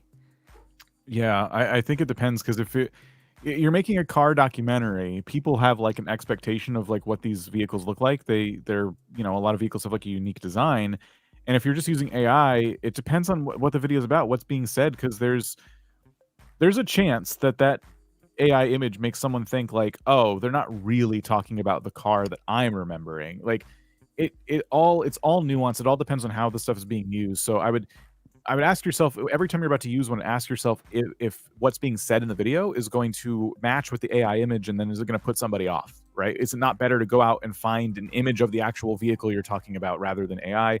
We're not watching the content, so we don't know how this looks, but that's what I would caution. I really think it's only the wrong decision if it confuses a viewer or makes them not trust you in some way or something like that. All right, sorry, we really linger on these. Seeking an education or seeking to make an educational documentary on nutrition science myths. Which YouTube niche does this fit, and how do I avoid the fitness niche? I don't know if we're qualified to answer this. Yeah, I think you need to do the research and find out. right. To research that, I would say you should try to find someone who's made a similar video and dig into their channel, see what a lot of their videos are about. If you can find multiple people, start to find similarities and differences between them. And I don't want you to look at the videos that someone else has made and go, well, that's the video I was going to make. Crap, I can't do it now. No, you can absolutely still make the video someone else made. You're going to have a totally different opinion, perhaps. Like, you're going to have a different way of presenting the information. So don't let that discourage you, but you should absolutely go out and research and try to like specifically find this video. Like, someone out there may have already made this exact video, and they might have paved the road for you to drive on. So if you fail at doing that, try and find similar videos. Try to go into completely different niches and see how they're titling videos and stuff like that, because you might see titles and thumbnails in different niches, and you're like, that would actually work if I change the wording around for my thing. So this takes a lot of time. We have videos on the channel, like Rob or Jake Thomas videos seem like a really good fit for this creator. Like, is there one you can recommend off the top of your head? I often go back to the one you made, Dan, quite a while ago now, where it was like building the perfect viewer. You know, when you did like the Pokemon channel. The subscriber every day. You invented the perfect viewer through research. You know, researching this Phantom Pokemon channel. So I always go back to that one where I'm thinking about finding a topic and a niche for an audience. Yeah. I still love this video. It came out so good. One of my favorites. So I love the thumbnail because I made it. Yeah, you made the thumbnail. I had this like idea, and I think you executed on it better than me. I think that's what happens. All right. Old Man Gib gifted 20 memberships because oh goodness, I don't know why. There goes Rob. Enjoy your emotes, everybody. Thank you so much, Old Man Gib. You like I tried to place two buttons on the stream deck at once. Boat Ramp Karen says, my boat ramp channel is tanking and I need a new niche. Is it, I was trying to think if that was a pun, boat ramp channel tanking. I don't think it is. Is it best to start a new channel or change my content to an established channel? I think it's similar to the question that we just asked about 5 minutes ago. If it is a completely different niche, the more separated a topic is from what you've been currently covering, it may be time to consider a new channel. I didn't used to recommend this, but after talking to Vicky and Josh, there is now evidence to support that starting a brand new channel may be for you. Why is the current channel tanking would be a question. Is it just out of season? Or like you had a viral hit and you've not been able to follow up on that? Here's what I want to know. Why boat ramps specifically? Maybe you've niched down too much. I would say if your content is like I'm imagining, where it's literally just about launching a boat, you have to consider all the other things a boat owner has to deal with. For example, now that we're getting into the colder months, winterizing your boat, making sure it's protected because it's going to be parked potentially outside and in the elements. Like, there's a lot of tips you can give a boat owner, a new boat owner. Like, maybe niche out a little bit. You know, like it might be tanking because it's just too niche, but we're not looking at the channel, so I can't say that definitively, but that's what I would say. It might be on a new channel, it might be on the same channel, but end of the day, you probably maybe niche down too much. But again, without looking at the channel, I'm not sure. Am I reading this right, Dan? When we started Super Chats, it said 21 Super Chats, and now we've got 24. Are they just coming in faster than we're answering them right now? Is that? I think so. Oh, goodness. I did warn earlier, like, if they stack up too much, we might not be able to get to them by the end of the stream. And we're going to do this one, and then we're going to get back to channel reviews. Modern Hipster Vintage says, I'm posting a 5-part series from an adventure. I have a suggestion for you. First 2 videos have over 1,000 views. Third only has 400. Do posting days, thumbnails, titles, etc. make a difference in the scenario, or is it the algorithm? Modern Hipster Vintage, I have the solution for you, okay? Because I've experimented with this type of content, and I'm so excited that you're doing this. Listen, episode 1, and when you do the series, doesn't matter what kind of niche, when you do a series like this, episode 1 will always have more views than the others. Correct. If you're doing something right.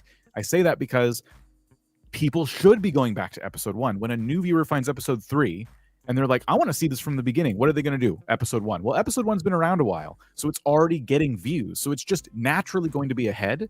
And so episode 1's always going to be up here. But as long as episode 2, 3, 4, 5 are finding new viewers and are still getting views, you've done something right. So don't let the trending down view counts discourage you. This is actually, in this case, a good thing. You can absolutely use the same exact title and only change the day. You can do literally same title structure, same exact title, just day 1, same title, day 2, same title, make the thumbnail tell a little more of the story by showing an image that kind of is from the adventure of the day, right? People are going to make the connection in their minds really quickly. And then once this series is concluded, wait about 3 weeks, take all the videos and put them into one big video. Wait about 3 weeks is what all these big YouTubers are doing. I don't know if it's magic. 3 weeks. One big video, boom, put it out there and sit back, because that super long video, I don't care if it's 12 hours long, that super long video is going to get more views than the entire series, and it's going to keep getting views. You can tell if you've done Dan things is right. very passionate about this topic. I'm not going to show you what I did, but I will show you the creator that inspired me to do this. I've shown them a few times. Their name is Settled, and they play RuneScape. Ryan Trahan did this with his Penny series. So if you're like, oh, only gaming channels do this, no, other channels do this as well.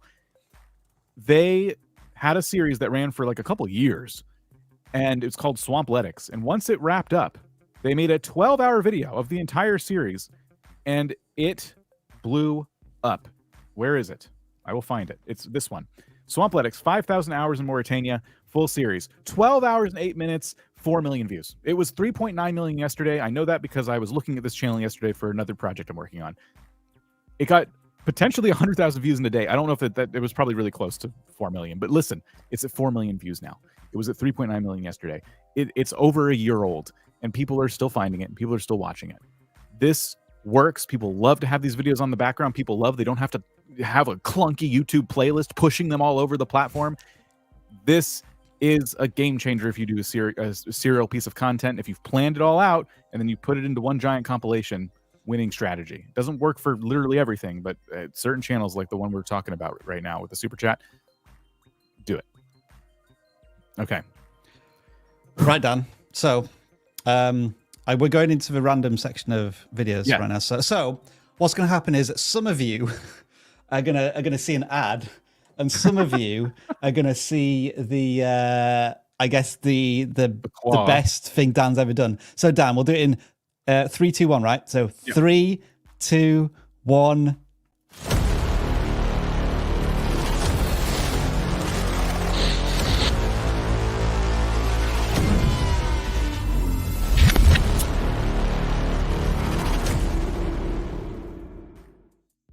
Either way, welcome back. This is the CLAAAW, and we use it to randomly pick channels. Now, something else has changed today again. We were evil to you today, and we didn't pick the first channels to submit on the forum, but maybe, just maybe, your channel will show up anyway, because we're going to try and go through these a bit quicker, all right? Now, this is a challenge for Rob and I, because we like to, as you saw with the super chats, we like to linger on things and talk too much. But we're going to try. The way this is going to work is there's going to be 3 questions we ask ourselves when we approach any of the channels we're about to see. 1, does your channel have focus, and it is immediately obvious to us as new viewers to your channel? If the answer is no, we're going to tell you to fix your channel focus, and we're going to move on. If the answer is yes, how are your thumbnails? Is it immediately obvious when we look at these thumbnails that we kind of get what's going on? And if yes, do those thumbnails match the title? Are the titles immediately obvious? Do we as new viewers understand this content, even if we don't necessarily watch these types of videos? If the answer to any of these is no, we're going to tell you to fix it, and we're going to move on to the next channel. We're going to try to get through as many channels as we can in this portion of the live stream. We've done this before with Alexi. He's way more brutal than Rob and I. We're like soft, cuddly teddy bears, and Alexi's like a soft, cuddly teddy bear, but with spikes coming out of some places. So when you cuddle it, it can hurt you. So this is what, so sorry, that's the first thing I could think of. This is what we're going to do. We have a non-gaming form. We have a gaming form, and we're going to go to the non-gaming form first. There's 540 submissions on this form, so I'm going to update the CLAAAW. I'm going to first mute the tab because it's going to freak me out if I don't. I'm going to put 540, and I'm going to pick a channel. Can I just say, I love that the claw me emoji is just shooting off in the chat. Like all of our members are using it right now. One of the perks you get doesn't mean you'll actually get picked. I'm just like, thanks for the emojis. Yes. So number 1 for channel focus for John Keogh, Nature and Wildlife. I don't know if I'm saying your name correctly. Mm-hmm. We're going to go over here. All channel right. focus. Okay. I see channel focus, Rob. Amazing nature, wildlife facts. I agree. I'm seeing wildlife facts. Move on to thumbnail. I agree. Thumbnails, very sharp images, high quality, very easy to tell what we're looking at. I feel as if we maybe audited this channel maybe a week or two ago. Oh, yeah. Seeing as if we maybe watched some of these videos previously. I guess if we were to add some, not criticism, it's like, could they support like a single word to maybe add a bit of intrigue? I don't know. Does it get a fail because of that? I don't think so. I think the thumbnails are still of a high quality. So we'll move on to titles. Asian elephants, why are they critically endangered? Oh, wow. That's a very specific title. And we understand what's going on. Grant's zebra play I think that's fighting. where the thumbnail could complement it a little bit, though. It could say, like, only 500 left. Like, create a sense of urgency and seriousness to that question. That's true. Yes. So you've passed our trials 3. We'll linger a bit longer. What I like about this channel is that they are doing a really, really good job specifically with titles. We did not fail you on thumbnails, but as Rob said, I think that's going to be the clincher. If you were to try and add 1 to 2 words of intrigue to these thumbnails, when you're saying things like the most critically endangered cat in the world, 5 left, like something, be honest, don't just make stuff up. But like, that would get people to click like 2.7 left. 2.7. Yeah, that would definitely get people to stop scrolling and go, wait a minute, I like cats. And, they'd want to learn more. But right now you're stuck. I wouldn't stop scrolling. I would scroll faster. Just FYI. Rob's like, good. He's still.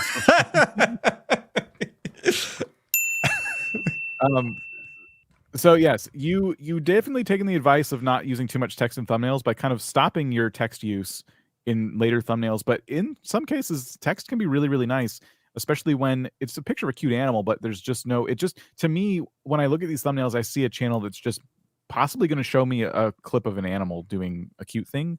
And if I don't read the title, I might not get that you're actually trying to give me some valuable information or something interesting, So there we go. That was John's channel. I think considering we've audited this channel before, we can probably move on as well. But they passed all of the trials as well. They did. Congrats to you. 405 now. 405 on the gaming forum. 156 was chosen. We'll go to 156. So that first audit wasn't actually any faster than how we do it usually, but you fingers on buzzers. Fingers on buzzers. Vargon Draxar. Right. They have a Twitch channel. Number 1, channel focus. Do we see it? I'm seeing Sea of Thieves immediately. Yes, a lot of Sea of Thieves. We have Overwatch. Okay, a little bit different. Okay. A lot of Sea of Thieves. I'm saying that there's mostly a focus, but then we get into a lot of Overwatch content. And to me, that's kind of 2 different audiences. Well, how old is the channel? Because it looks as if it's a fairly new channel as well. Okay, true. We got a month. Okay. So I think we can let them off there a little bit, Dan. Like, I'd see mostly Sea of Thieves and a bit of Overwatch. They're still in the experimentation phase. Why did I almost fail this channel? It's because in my, not super educated opinion about like Sea of Thieves versus Overwatch, it's kind of 2 different audiences. When I see Sea of Thieves content, I see people doing a lot of role play and stuff like that. When I see Overwatch, it's headshots and epic moments and things like that. So 2 different audiences may be competing for attention here. So keep that in mind. Yeah. Thumbnails. We got to work on the thumbnails. Yeah. I'd say this is where the fail is, because half the time they're just telling us what episode number it is. And generally speaking, the thumbnails don't tell us anything. We do have the creator in the thumbnail with some sort of reaction, but a reaction to what, it's difficult to figure that out.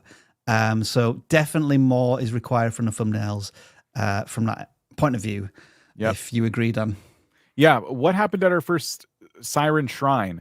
I don't really know what's going on in the thumbnail other than it's episode 8. I need to see a character falling off a boat or something really shocking happen to justify the face that's being made in the thumbnail. if it's to do with a pile of gold, make that gold like the entirety of the right-hand side, and like how much was the gold, which is going to mean something to a Sea of Thieves gamer, like 500,000 crowns or whatever. Yeah. So that is where we're going to go to the next channel. Get him out.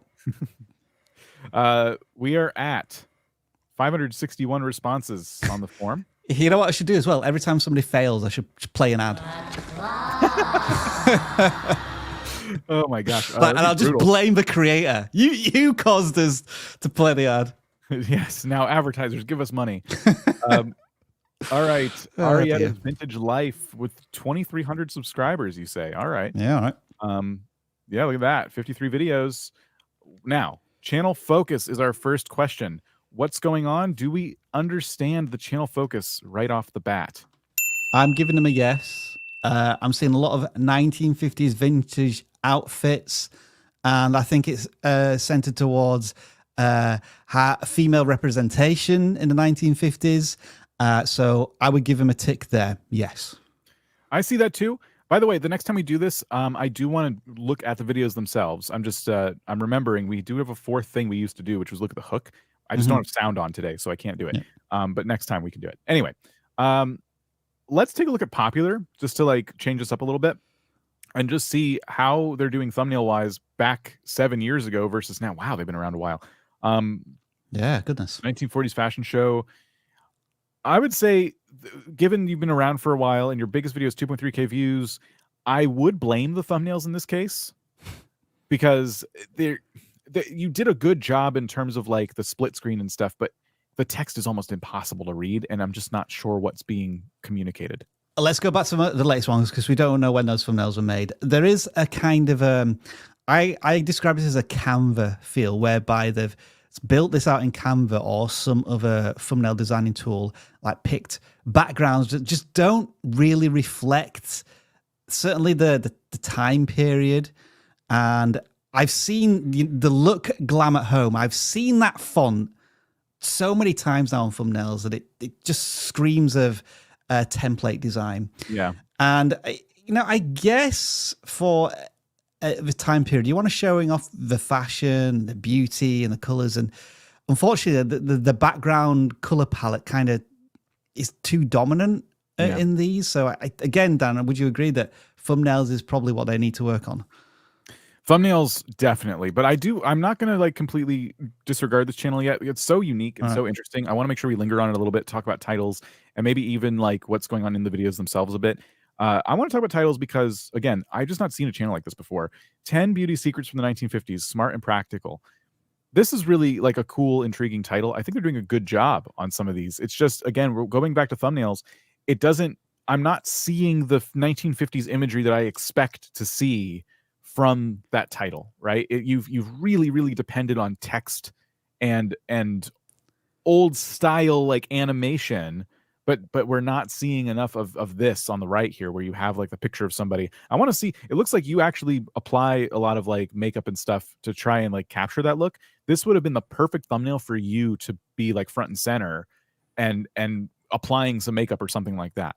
So I really think that, Rob, when you mentioned Canva, that's like exactly what I'm seeing too. And I feel like they're using a tool like that a little too, they're leaning on it too heavily, and it's stifling their creativity, and it's diluting the simple message that a thumbnail should present to a viewer.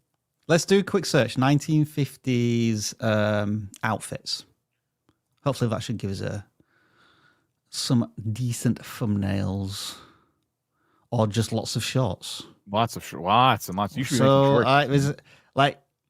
this is an area of opportunity whereby the current standard of content on YouTube is, I'm going to be honest, pretty bad. Yeah. Like nobody's really doing any thumbnail work in this area. It could also be argued, well, is there an audience for this? But I would imagine there is to a certain extent. But yeah, there was nothing there at all, really, was it, to work off as an inspiration? There's historical intrigue here. It might not just be for people who are interested in fashion too much. It's just like the lifestyle back then, and fashion was just one part of that.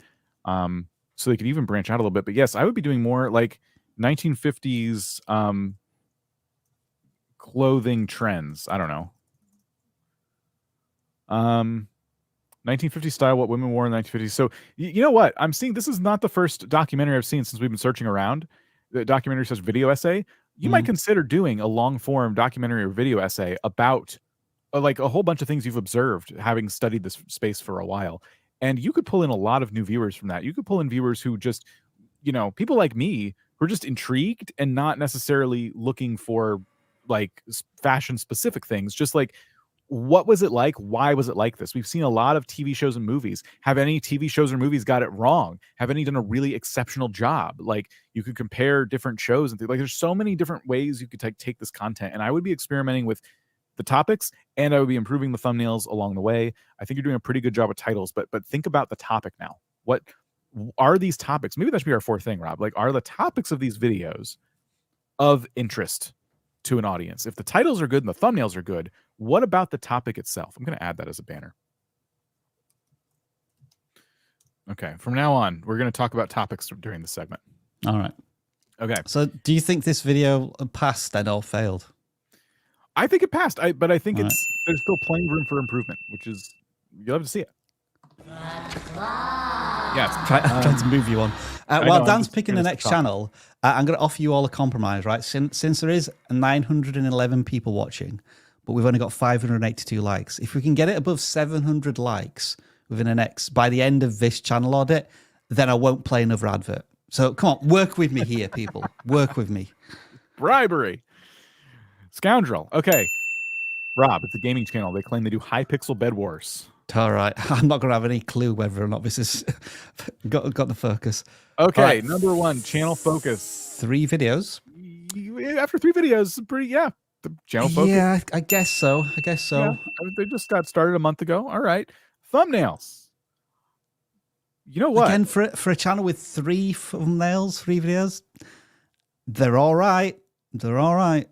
You see, I'm trying to avoid the view counts, which are like, oh wow, this is good. Yeah, me too. But yeah, the thumbnails are all right. Titles, obviously something's working because you can't ignore the view counts at this point. The titles and the thumbnails are bringing people in. People are clicking on these videos. They do complement each other. Like, high pixel content is dying. I'm like, oh, then this is the end. You know, the end would get you to stop scrolling because I probably recognize the high pixel logo. Yeah. And then the title is like very short but very to the point. Like, these are highly efficient titles, but curiosity driven as well. So I think it gets ticks all across the board for me. Pumping the brakes on titles for a minute. What I will say is I would have loved to see this title tested as high pixel is dying, because high pixel content is a bit vague. High pixel is dying is a statement. And if the content is dying, the server is dying, right? So I would have liked, I don't know if they tried that originally, but like that would have been very interesting to see. Great job on these titles and thumbnails. The topics. You are in a space that is, I would say, very, very crowded. It's not just Minecraft. High pixel bed wars. We've seen so many channels identify as high pixel bed wars channels so many times. I was fully expecting to fail you here because those channels often don't stick to high pixel bed wars. They get bored. So you've not failed our trials for. You actually are like on topic. Your topics are easy to understand. You're getting really good views. You're a brand new channel. It says 4 videos. Maybe there's a live stream in here. Yes. No. Dan, go back to that. For a channel with 266 subscribers, I know it doesn't look like a lot, but to get 200 people on a live stream, so you're probably thinking about maybe 10 or 20 people watching that concurrently, that is incredible for a channel of this size. Yeah. And you did such a great job on this title and thumbnail for your live stream too. Playing high pixel bed wars until 300 stars. Wow. Like it's a challenge right then. Your live stream, you set up a challenge for yourself and you ended it when you got to your goal. Like, this is a channel that feels like it's following a lot of the tips we would give a channel. Like, excellent work. The only thing we can say is just keep going. I'm not gonna say make more content. You've posted 3 videos in a month's time. You've done, I feel like you're doing a fine job. You don't need to rush. Like, just keep going. There's something in my eye and it hurts a lot. I'm gonna keep playing with my eye. Rob, I was on to the next channel. I was just gonna add that why I fill the void. That was probably the weakest of the thumbnails because I guess it needs like a big hole for the person to be looking down, like, rather than down the middle, looking off screen. Yeah. It should be clear that there is a void, and all we see is like a green blocky thing. It's not too late, by the way. If you agree with us, change the thumbnail. It's not too late. And if you get A/B testing, keep both. Do one and the other. You know, that's going to be a really interesting thing in the future, Dan. Like, we're not going to be able to see if they are A/B testing thumbnails. So we may be saying this thumbnail doesn't look very good, but their answer is, yeah, but I've got several on the go at the moment. That's going to be an interesting challenge for us. But also what's great is like if you guys ever disagree with us, but you're willing to humor us on our thumbnail advice, you can say, all right, I have 3 thumbnails I can test. I'll try one of yours. Okay, YouTube geniuses. Let's go ahead and see what you think about this. And then let YouTube decide for you if this thumbnail is working or not, you know? I have just finished off the video about my first thoughts on the A/B testing. And like, it does have some interesting results in those tests. Great job to this channel. Let's move on. 703 likes. No more adverts for the rest of this live stream. Maybe, unless we forget. 591. How's it going up so fast? Stop it. Okay. It's because we've got nearly 1,000 people watching. It's incredible. 380. Okay. Spectra Storage. They're a monetization channel, they say. Not sure what that means. I think maybe that's the goal of their channel. Their goal is getting monetized, but they're a shorts channel, so they're going to be at it for a while. Okay, so Dan, for a shorts channel, I think we have to give him a bit more leeway on all of, well, especially thumbnails, but a bit more leeway on all of these. So I think it looks like a fitness channel of some kind, or crazy fitness things that are being done. So does it pass that general test? I'll give that a tick. Yeah. Channel focus is there. We're skipping thumbnails. Yeah. Titles don't really matter as much in shorts. They do show up on the home feed, but most of your shorts views will not come from this feed. It's going to be people scrolling. So we're going to skip titles as well and jump straight to topics, which for shorts is everything. So I'm going to click on one. You won't be able to hear it, but I just want to see. I'm getting the vibe of like it's enduring pain whilst doing fitness type of stuff. So there's just music in the background, and they are kind of showing clips of different people doing fitness challenges. Yeah. Here's what I would love to see, because yes, the topic and stuff is clear, but I'm not going to stop scrolling when I see this. What I need is a story being told about the person doing the thing. Like if your voice was in the background instead of music and you were saying this fitness trainer has been at it for 4 years, and they, tell me about what they're doing, tell me about the goals, and tell me why it's impressive, and treat me like somebody who has no idea about general fitness. It already looks impressive. You don't need to over explain anything in these little like audio stories I'm explaining. Like, just tell me the story of like a person's fitness journey and show clips of them doing the things you're talking about.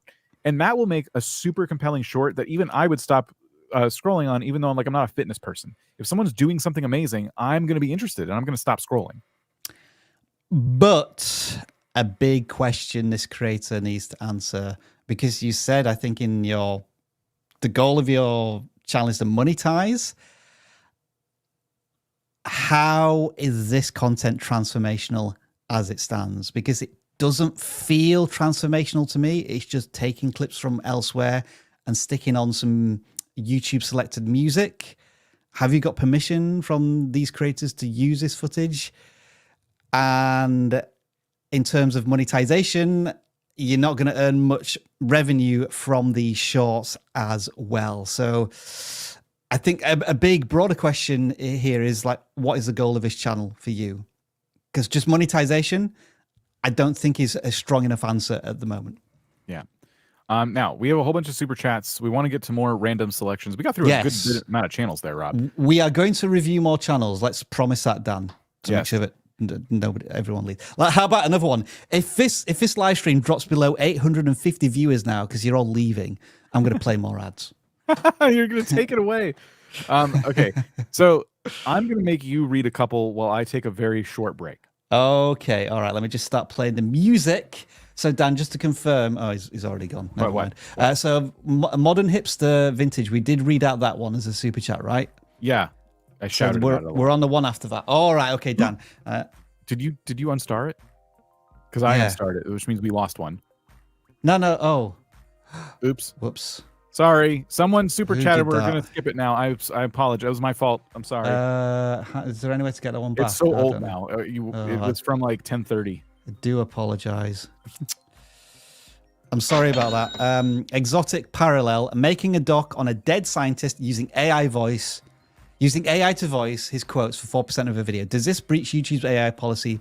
Rest is my voice. So, yes, YouTube are introducing AI policies, but my advice to you right now is to not panic about using AI for a bit here and a bit there. And as you say, using it for 4% of your video. You're not the ones that YouTube is probably going after in terms of AI use at the moment. It's like full-on impersonation of people and misleading content. So I wouldn't worry at the moment with any of that. YouTube will give us clearer rules in 2024, and we'll try and let you know what they are at that time. Versatile Duckling, I love to hear your thoughts on my channel. Well, as Dan probably said at the beginning of a live stream, Super Chats do not guarantee you a channel audit.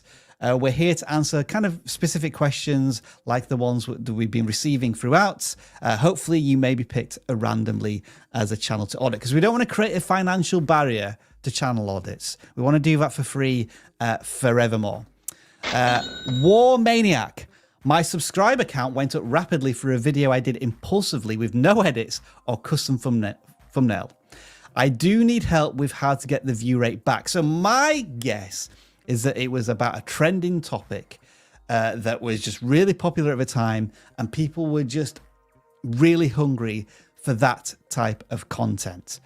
So it's more the idea at the moment that might be trending. And so if you can capitalize on that a little bit more, if possible. Because what you're maybe thinking now is that I can just do impulsive videos with no edits on any topic, and it doesn't quite work like that. You probably just nail the idea with perfect timing. Next super chat comes from Dr. Voicenstein. Glad to have you back, Dan. Best time to post. vidIQ says one thing, YouTube says another. So we do track data a little differently with our tool as opposed to YouTube. The important thing to remember with the best time to post is that it shouldn't affect the long-term performance of the video, and use a little bit of common sense. Like, don't post the content at 3 a.m. in the morning when all of your audience is asleep. Try and time it a little better than that. But the data that's provided by us is kind of a broad indicator, and also YouTube's is based on long-term viewability as well. So try not to get too stressed about it. Like, if you're worrying about the best time to post, then you're probably not worrying or focusing on other aspects of the production process. Dan, I'll do this last one and then I'll throw it back over to you. Peter Puppet Master. For entertainment animation content on Shorts, is it better to upload 4K on a PC or on a mobile device, only HD, but we're choosing the right thumbnail? Oh, that's an interesting question, isn't it? I would say that video quality is less important on Shorts than it is on long form content, because I feel as if people are more attuned to like a more raw, authentic, capturing something in the moment type of content when it comes to Shorts. And yeah, if it allows you to choose somewhat of a custom thumbnail, then, you know, it does give you that little bit of edge. I guess, Dan, the argument here is a custom thumbnail of some kind better than a 4K short? And who's watching Shorts on 4K? Can you even watch a short in a 4K? That's an interesting question to try and answer. I think the pixel density would be a little bit better. It would look sharper. We've seen so many viral shorts that are just shot on a regular phone, uploaded straight to the YouTube app, and it doesn't. Yeah, like you said, Rob, it doesn't matter as much. Audio quality still matters quite a bit. Correct. But people on TikTok and YouTube Shorts are very used to seeing rough and tumble kind of like production, scrappy production. So I wouldn't like do what's easier, I would say. And I wouldn't worry too much about the thumbnail, because again, the home feed is not going to bring you that many viewers compared to the scrolling people are going to do. So if you want to select a thumbnail and it's not too super annoying for you to do, then yeah, you can upload it from your phone. But yeah, it's kind of up to you, I would say. All right, I'm handing it back over to you, Dan. Right. You have the reins. Okay. So, Nick says, just wanted to say hi and thank you for the work. Hopefully I'll get lucky and get reviewed. Thank you so much, Nick. Appreciate you. Appreciate the super chat. Ali says, shorts are demons. I got 1.5 million views on shorts, and right after that, my long videos barely get 50 views. Trying a new channel for long form content is a good idea, or is it better to stay with this one? So is this channel saying that the views on their long forms were getting like 200, 300, 400, and then all of a sudden one viral short tanks that? That'd be an interesting case study. Mm-hmm. Unfortunately, it is just one channel of millions out there, so we can never really, place a pattern or a result against that. Like, we've been running shorts on our channel for years now at this point, and we don't feel as if it's had a strong impact on our long form content or vice versa. They've kind of dovetailed with each other. I will give you one and only one reason to start a different channel for your long form content. I will show you something that we struggle with. All right. Channel your audience watches. No. Yeah, none of these are YouTube education channels. Ray William Johnson, come on. The audience we identify as our audience are people who are looking to grow YouTube channels, but because shorts is such a mixed bag, and it should be, you're gonna get a lot of people watching a lot of different stuff, and suddenly the channels that used to be in this page are gone. Like Film Booth and Think Media and stuff, they used to be here. They're gone because we have some viral shorts. So this is the one reason I would say another channel would be helpful, but literally it's YouTube analytics. Nothing's broken. It's just harder to read and identify with our analytics certain trends. And can that be a problem? Yeah, sometimes when you're making decisions based on those analytics, it can be a problem, but YouTube is starting to do things that differentiate video, shorts, and live. So for all we know, some chips just like these will pop up here one day, and this will be segmented from short. Here's what your shorts viewers are watching. Here's what your long viewers are watching. There's not a ton of crossover between long and short viewers because viewing habits between those audiences just seem to be different. So that's the only reason I would switch up channels, but yeah, you don't have to. Elementality NJ, or maybe from New Jersey, I don't know. I'm experimenting with a thumbnail trick where background is the same dark mode YouTube hex, and okay, so the hex key for YouTube dark mode, and then the design of my thumbnail to have different shapes to stand out from the standard shape. What are your thoughts on this idea? I've seen people do that. If it stands out, and you think it works, cool, you'll be able to test this with AB thumbnail testing very, very soon, and you'll get your answer very, very quickly. But yeah, I guess the theory is sound. Does it work in practice? We have Untrained Astronaut super sticker. Thank you so much for the super sticker. Thank you. The Bearded IT Dad passed 20,000 subs yesterday. Jeff is the best. Thank you so much, Bearded IT Dad. I guess that is this coach. Let me just screenshot that. Thank you very much. Exotic Parallel says, thoughts on title, The Most Misunderstood Nutrition Scientist in Human History. To spark curiosity, or where is the word hated better? What people want people to get, that there's more to the story. Janny style documentary. I don't know what a Janny style documentary is. I think it's a good title. My guess is this nutritional scientist, I don't know if it's responsible, but is their advice actually causing harm to people, and was it proved? And I think in that case, that's going to have more of a shock and awe about it. I'm just, Dan, I'm just hearing Alexi in my head, right? Let's make this as what's the right phrase? Like as shocking as possible. So yeah, I think it's going in the right direction. It could maybe go further in a edgier clickbaity style if you want to, but then you got to decide if you think your audience is going to react well to it. You can take out most misunderstood and replace it with hated. It would create a shorter title, an easier to read title, but you can also play with different words in there too if hated is a step too far. What about dangerous? The most dangerous nutrition scientist in human history. Yeah. You could also, if you want to be cheeky, you could slap a question mark in the end of it. I mean, that's fair game too. Yeah, it's kind of up to you, but I would say that the title took me a while to read. It was it was a lot of words, and it's not a bad title, and that could work. It's kind of like the most misunderstood nutritional scientist in human history. It's like pretty long. I don't know. So I would be looking for ways to shorten it. Right, Dan, we need to power through these super chats now. We've still got a lot to go.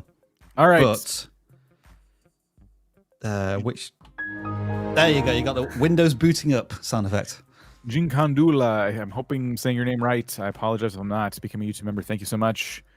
Heroes TV Japan says, my channel is K-pop cut out channel, but I can't get monetized. I used to get monetized, but suddenly the channel stopped. No strikes. Main is shorts.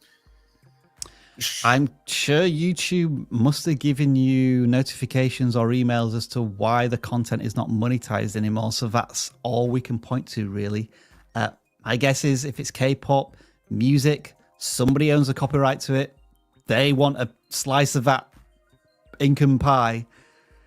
That's the danger when you tack yourself onto somebody else's intellectual property or music and so on. You're at the mercy of how they decide to treat their own copyright. Might not have enough information there, so I do apologize if we got that wrong. This is from the very beginning of the live stream. All right. Fine mics are great. It's pronounced fine. Thank you, Silverlight. Appreciate it. The Up Terriers, Rob. No, it's Up the Terriers. So, like, Huddersfield Town, their mascot is a Yorkshire Terrier. Okay. So is Up the Terriers? Up the Town. Is that good? That is up the terrier, yeah. It's like, come on, up. We're gonna rise up the table because we're not doing very well. Because it's not going well. It's never going well for Huddersfield Town. Bearded IT gifted 5 memberships, but then made a mistake. Rob, they didn't mean 5; they meant 50. They meant 50 memberships. Oh wow! Bruh. You're like that. Shots fired! Just sound effects everywhere. You're like, what's his name? Kramer right now. The guy with the buttons and the finance dude. Yeah. You know what I'm talking about? I've got a sound effect on wait for. I don't know if I'm going to play the sound effect this week, but I've got a new sound effect ready, locked and loaded. I'm still working on my thumbnails. Looks easy, just to make up something that takes days. I'm still not happy, but thanks for your tips. Much appreciated. Good luck on your thumbnails. They're it's difficult. It can be very difficult. I find the hardest thing about thumbnails conceptualizing them, like trying to get it right. You know, I'm not a great designer. I don't worry about that too much. It's literally like, will people understand what the heck I'm saying?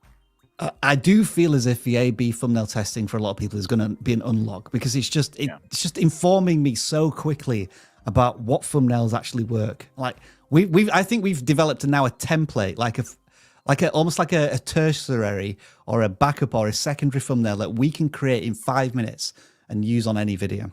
Yeah. Daily L says, I posted my first video a week ago and it got 50,000 views. Retentions are at 25%. How did that happen? Jeez. I mean, wow. Incredible. I guess if it was a short, maybe a little less of a, but still good. Retention is impossible to comment on because we don't know how long the video is. If the video is 2 minutes, it's not a great retention, but the video's kind of gone viral. If the video is 20 minutes long and it's 25% audience retention, that's not too bad. Yeah. Hard to say how it happened. It sounds like you hit a topic that people really wanted to see. So congrats. Do it again. Do it again. New Jersey Walker says, how do I get subs in my niche of point of view walking videos? Here's what I'll say. I watch those videos when I'm interested in traveling somewhere. Like, I want to see the town from a first-person perspective. So think about why someone might watch this first-person walking tour video and focus on perhaps the area and things like that. Research other walking tour channels and see how they're kind of packaging their content. In that case, search is quite important, getting the right search term, because if it's a place that not many people have heard of, then it's probably not going to be searched for by that many people. So sometimes you almost have to borrow local geographical locations. You say New Jersey. Can you kind of squeeze New York into those search terms in any way? I don't know. And in different neighborhoods, boroughs, things like that, you know, be specific as well. Mm-hmm. Tef-Fi, follow-up question to AI car documentaries. Thank you for the context, by the way. Sometimes we forget what's been talked about before. Well, the images I create are photorealistic to match what's going on in the video. By the way, I only use AI for the pictures, which I use my own voice. Cool. Yeah, I don't know what the original question was. So I don't know how to advance on. I think they were just talking about like my comments about using AI and confusing viewers and things like that. Exotic Parallel says, you misunderstood my niche question. I meant, how does YouTube decide your niche for monetization, and how to avoid wrongly placed in fitness? How am I being wrongly placed in fitness? YouTube has billions of hours of data to correctly do this automatically. I don't think you need to worry about this. I don't think YouTube incorrectly categorizes stuff. I mean, there's always going to be false flags and like anomalies out there, but generally speaking, there's no way you can contact YouTube support and say, hey, just so you know, my adverts are for not fitness. Can you write that down on my channel notes, please? It doesn't work like that. Yeah. In that sense. I would really not worry about how YouTube is categorizing it, and worry about how you are categorizing you in the eyes of your audience. You know? If you know your target audience, YouTube will as well. Therefore, the advertisers will know to put adverts on that content. And if you are inventing a target audience, there's your problem. Like you know, if you're just trying to reinvent the wheel, like there's probably whatever you're doing has probably been done by somebody else. And you can have something totally unique. It can happen, but YouTube's been around a while. It's kind of hard. So be looking at the channels that set an example and try to identify what it is that makes their audience like specific. Well, what I will say, Dan, is I think Exotic Parallel and the Beard.IT Dad are just having like a super chat face-off right now, because like, how many is this from both of them? Like, you guys might start getting missed. We're getting too late here. We're running out of sound effects. You're up to 60, Beard.IT Dad. You're good. Thank you. I think you've got everybody. Jersey TV, thank you for the super. Happy Wheels 1, thanks to everyone at vidIQ. Thank you. Appreciate you. We have Beard.IT Dad with 5 more. 65 gifted memberships now. I'm going to break this button. The number of times I pressed it. Any advice how to stand out as a reactor? Trends. React to trends. Do a good job reacting to things. You've probably seen some drama in the React space lately. Learn from those mistakes that other creators have made. That's what I'm going to say about that. The reactor themselves has to eventually become the reason why people visit the content, as opposed to what you're reacting to. So that's building up your personality, whether it's through storytelling, jokes, and so on. Be the hero of the reactions rather than the content itself. Yes. Beard.IT Dad is now giving us a super chat. Would love ideas on other ways to monetize my channel. Currently have AdSense, sponsorships, affiliates, one-on-one coaching. So what YouTube is trying to encourage people to do is monetize their audience. I don't know if I necessarily agree with that completely, but you've seen how we make super chats a kind of monetizable way to have one-on-one conversations. So certainly through that. We have videos on the channel as well regarding that. But if you're in IT, other products and services you can start to sell, whether it's consultations or like you want to do some sort of course that's behind Skillshare, like put up a paywall behind it. Those are the next things you might want to start thinking about. And merch. Yeah, because they do one-on-one coaching, so we already have the skills to sell themselves as a service. So yeah, maybe a digital product is the next thing to look at. Yeah. Best of luck to you, Beard.IT Dad. Thank you for being a part of our community. Deggy says, my channel went from 6,000 views per day to 129 subscribers in 4 days from the start of the channel, and then boom, 0 impressions, even on new videos. Own content. So it's their own content. Suddenly, it seems like they're not getting any impressions. Again, we're not YouTube, so we can't answer this. I guess you're suspecting shadow ban. What is the nature of the content? Does it brush up against any edgy lines? Does it brush up against any community guidelines? It may be that your content has been recategorized as for a mature audience. But I'm just assuming here, if it's none of that, then maybe you can contact YouTube support. But they're probably just going to send you to the support pages and not give you a genuine answer. I'm sorry to hear that, but yeah, it's difficult to answer because we're not YouTube. We're gonna blast through the super chats, but we are gonna review some more channels. Don't worry. Channel is still new. Want to start gaming with this name? Bad to rebrand this one as Palpus Journal or something like that. I wouldn't. I feel like you're overthinking a little bit. If you're just gonna start over, you could stay on this channel. Just look at the videos that are bringing in new viewers, and if there's really none bringing in new viewers right now, then you can keep this channel. Renaming it's up to you. The channel branding and stuff is mostly about like that's something I like to worry about later on. Like I'm trying to get sponsors. I'm trying to get people to take me seriously. Like I would really focus on the content itself in this early stage. But you could start a new channel. No harm in that. You could keep it on this channel as long as you're not going to confuse your current audience. Fire OPBR says the average watch duration of my videos is around 35%. Will this affect my channel negatively long term?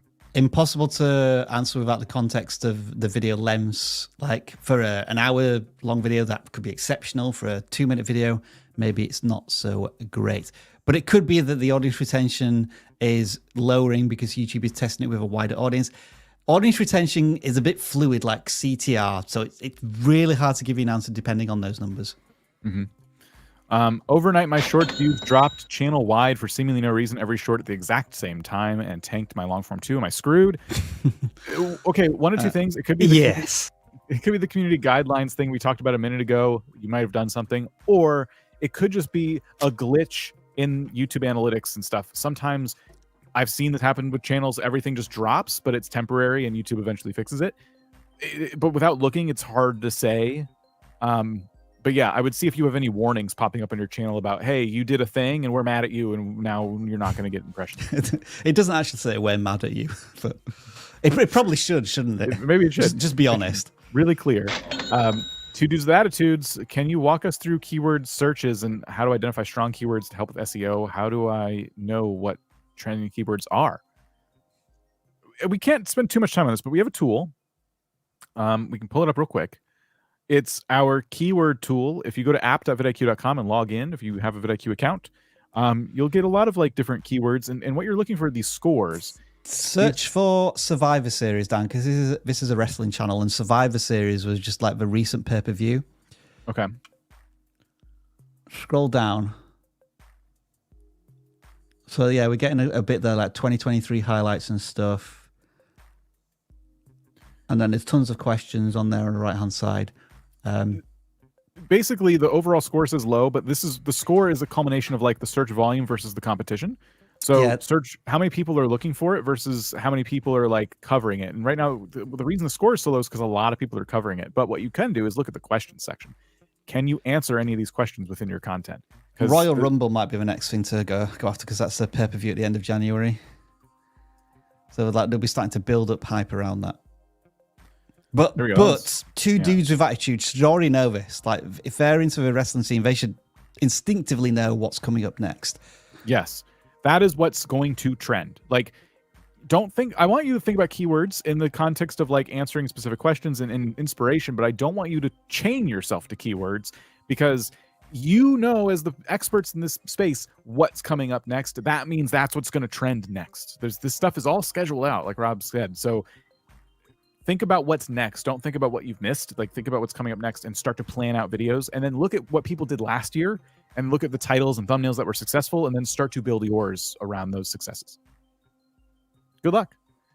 Michael says, or nothing. They gave us a super chat. Thank you so much. New Jersey Walker says, follow up, 87% of my views are from suggested videos. That's not bad. It's interesting that I'm wondering if people are watching other point of view videos and then they're seeing New Jersey on the right hand side as like another point of view video to watch. It's not a bad place to be, but like discovery for your own content, I just feel as if search is going to be a big opportunity for you. But suggested is really good if it's bringing in a lot of views. Start making short films. What's the best advice? It's kind of a broad question. It depends on what your short films are about. Huh? Storytelling. Storytelling is the biggest piece of advice, and learn how just make sure you get a target audience in there. It's not people who like short films. It's people who like short films about what? Do I submit my retro repairs channel to gaming? No, that would be. It sounds like you're repairing retro items. Maybe it's game consoles. That would be non-gaming, in my opinion. I love somebody's used a super chat to ask a question about which form to fill out. How do I contact user support? Ask Google Bard. I'm not kidding. Like Google Bard is tapped into YouTube's everything. I ask it Google questions all the time. If you are monetized, there is in the YouTube studio, there is a support button you can click to speak to a human being. And beyond that, at Team YouTube on X. Because they do answer questions and they'll get you into a DM. But obviously, there's a lot of people asking questions. Thank you, Fire, for the super. And last super chat before we get back to the channels. Wow. How do I increase my weight class, vidIQ number, or color? Currently, I'm at the red and at number 1. Does more subscribers and lifetime views make your uploads matter more, reach more?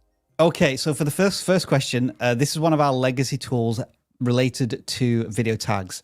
So I'm going to tell you right now, if you're worrying about weight class, video tags, or anything in that area of YouTube SEO, stop putting time into that and refocus your efforts on thumbnails and titles. I know it might be harder to make better thumbnails and titles than copying tags from one place to another, but tags mean so little at this point that it's not worth investing the time in. Yeah. What was the second question? Does more subscribers and lifetime views make your uploads matter more? No. Absolutely not. I was going to say in a sense that those views mean that your videos are in people's watch history. Yes. So they are important from that point of view. But like something that was watched 5 years ago has little to no value today. Yeah. So yes. I know I was just being kind of like flippant about it, but all right. Well, okay. Don't change such stuff. Rob, I'll be flippant as well. Yes. Light bit of overtime. Yes. Okay. Yes. No, I pressed yes and no at the same time now. Sorry. Okay. 646 on the non-gaming forum then. Yes, I guess I kind of owe you all like a bit of extra time since I was late to this party. 5:05 on the non-gaming forum. Oops. Dan owes us nothing though. Dan's done a tremendous job today. Oh, thank you. Pulsegate Gaming. Wait a minute. Tabletop gaming. I'll give it a pass. All right. Yeah. Gaming. Yeah. Not video gaming. Better not be video games on here. If I see video games, you're out of here. It is tabletop. Now, back to these quick audits. Yes. Number 1 concern is channel focus. I'm seeing it. They say they do tabletop games. I am seeing tabletop games. A little bit 3D printing and stuff, but they could be 3D printing the game characters. Yeah, I think they are the 3D printed models. Thumbnails.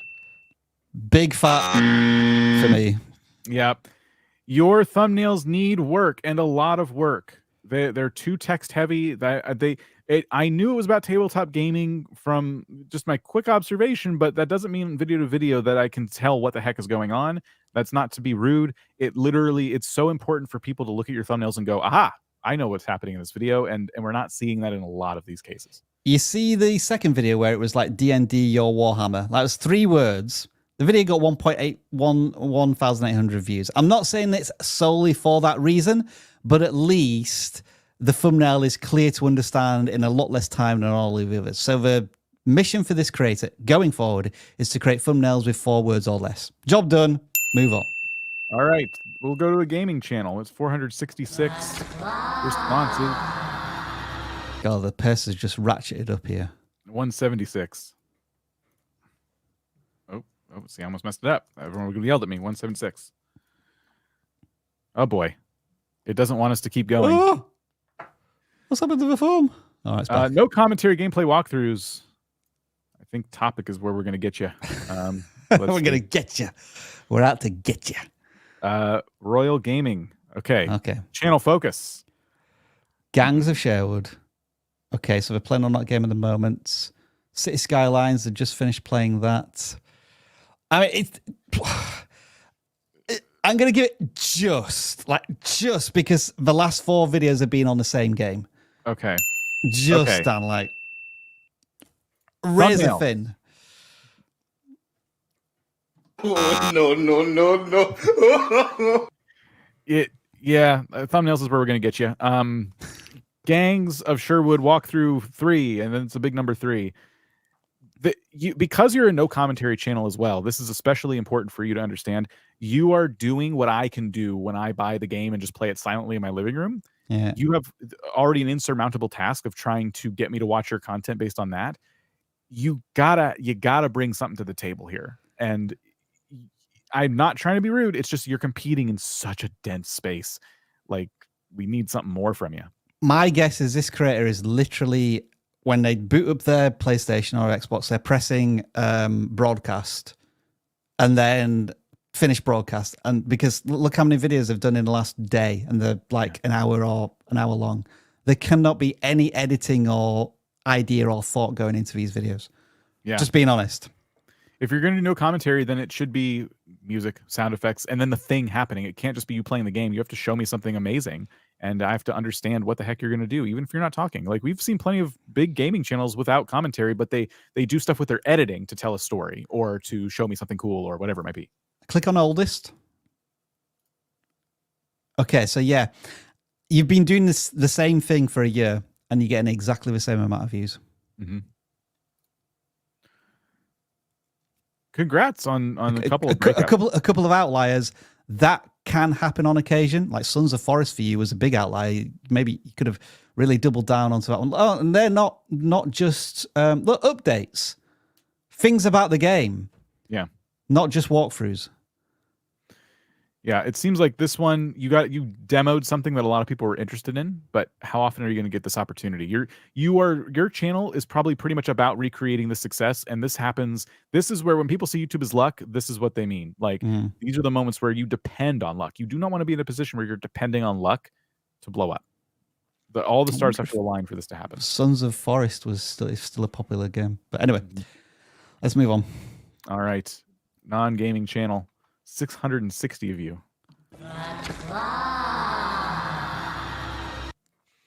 569. Pretty recent. Comedy, relatability. Relatability. Excuse me. I should have used the mute button there. Don't know if all right, number one, channel focus. Do we have channel focus, Rob?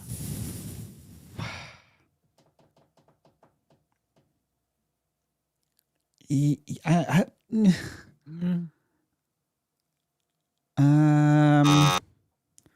say no. I guess because of like the spiky views. They had one video that got 14,000 views. Like, what's the about section? It kind of feels like nostalgic comedy. Yeah. But like the about section is kind of not really clued in, but the views aren't bad, Dan. In some cases, yeah, but I would say that childhood crushes from like cartoons and then I Hate American Infrastructure are two totally different things for totally different people. But you could probably cover historical like cartoon stuff all day long, and then that would be channel focus, right? Like, well, here's where I'm going to get them. Okay. Commit to consistency. Yeah, because they've posted 3 videos in the last 9 months. So my challenge to you is 1 video every 2 weeks. So by the end of January, I want to see a further 5 to 6 videos on this channel.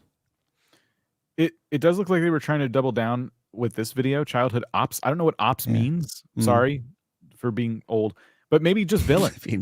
Like childhood villains or something like that. Like that would have probably been more like similar to this video of childhood crushes.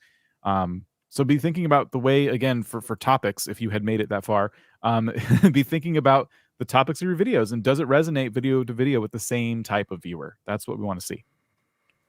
Doesn't have to be the same exact content. The same type of video. The claw is asking to be picked. All right, 474. 474. Okay, 67. Level showcase. Is this a gaming channel, right? Yes. Okay. See that geometry Number dash? 1. Channel people still playing this? Oh yeah, interesting. I guess so. Geometry dash, geometry dash, geometry dash, geometry dash. Yeah. Okay. Channel focus is there. Thumbnails. I've got a special sound effect I want to use for this. You remember Savage? No. Yeah. Yeah, these thumbnails are a bit. I don't know what's happening in these thumbnails, unfortunately. And when I say that, again, I know some people perceive that as rude. It's just I'm trying to give it to you like a viewer is not going to give it to you, because what I mean is they're going to scroll and they're not even going to look at it because they don't know what's happening. I'm speaking from the perspective of someone who's seen this video on their home feed and went, I don't get it. And that's what we're saying. It doesn't, in the creator's defense a little bit, I think Geometry Dash thumbnails are a bit hard to make because there's so much happening on screen a lot of the time. But when you kind of showing a level, but as demonstrated here, good thumbnails can be made from Geometry Dash, and it's still popular. Yes. Is that video from five days ago, which has 27,000 views? Wow, 271,000. Yeah. Now, it is a channel with 2 million subscribers. Can we do like stuff that's been published literally in the last 24 hours, Dan? I'm curious. Filter by today. That should be the last 24 hours. Are there any small channels here? Those are all massive channels, so it's a highly competitive space. A lot of shorts. Yeah. People are still watching it. There is still a market here, but so they've got to stand out in a well-established, mature niche. Yeah. And look, these thumbnails ain't going to do it. Make sure you won't just tomorrow be at the skill level of these designers. That doesn't matter. When we talk about thumbnails, we're really talking about communicating a clear, simple message. If you can do that, even with minimal design skills, you're going to win at the end of the day because people will understand what the video is about. So thumbnails, move on. All right. 669. Everyone be mature. Has anyone tried any of Savage's rhyme, by the way? Let us know in the chat. 73. Okay. General ID Studios. I think they've just cracked 1,000 subscribers, this channel, so congratulations on that. General ID Studios, the Media G. Channel focus. Okay. Creating viral dancers. 4 times I got away with murder. It is filmmaking and video editing, though. A Tribe Called Judah live trailer. Live trailer reaction. How I Turned University Failures into Success. I don't know, Dan. I'm feeling as if this isn't focused enough. Yeah, it's like you are focused, but you try different things, which is not a bad thing.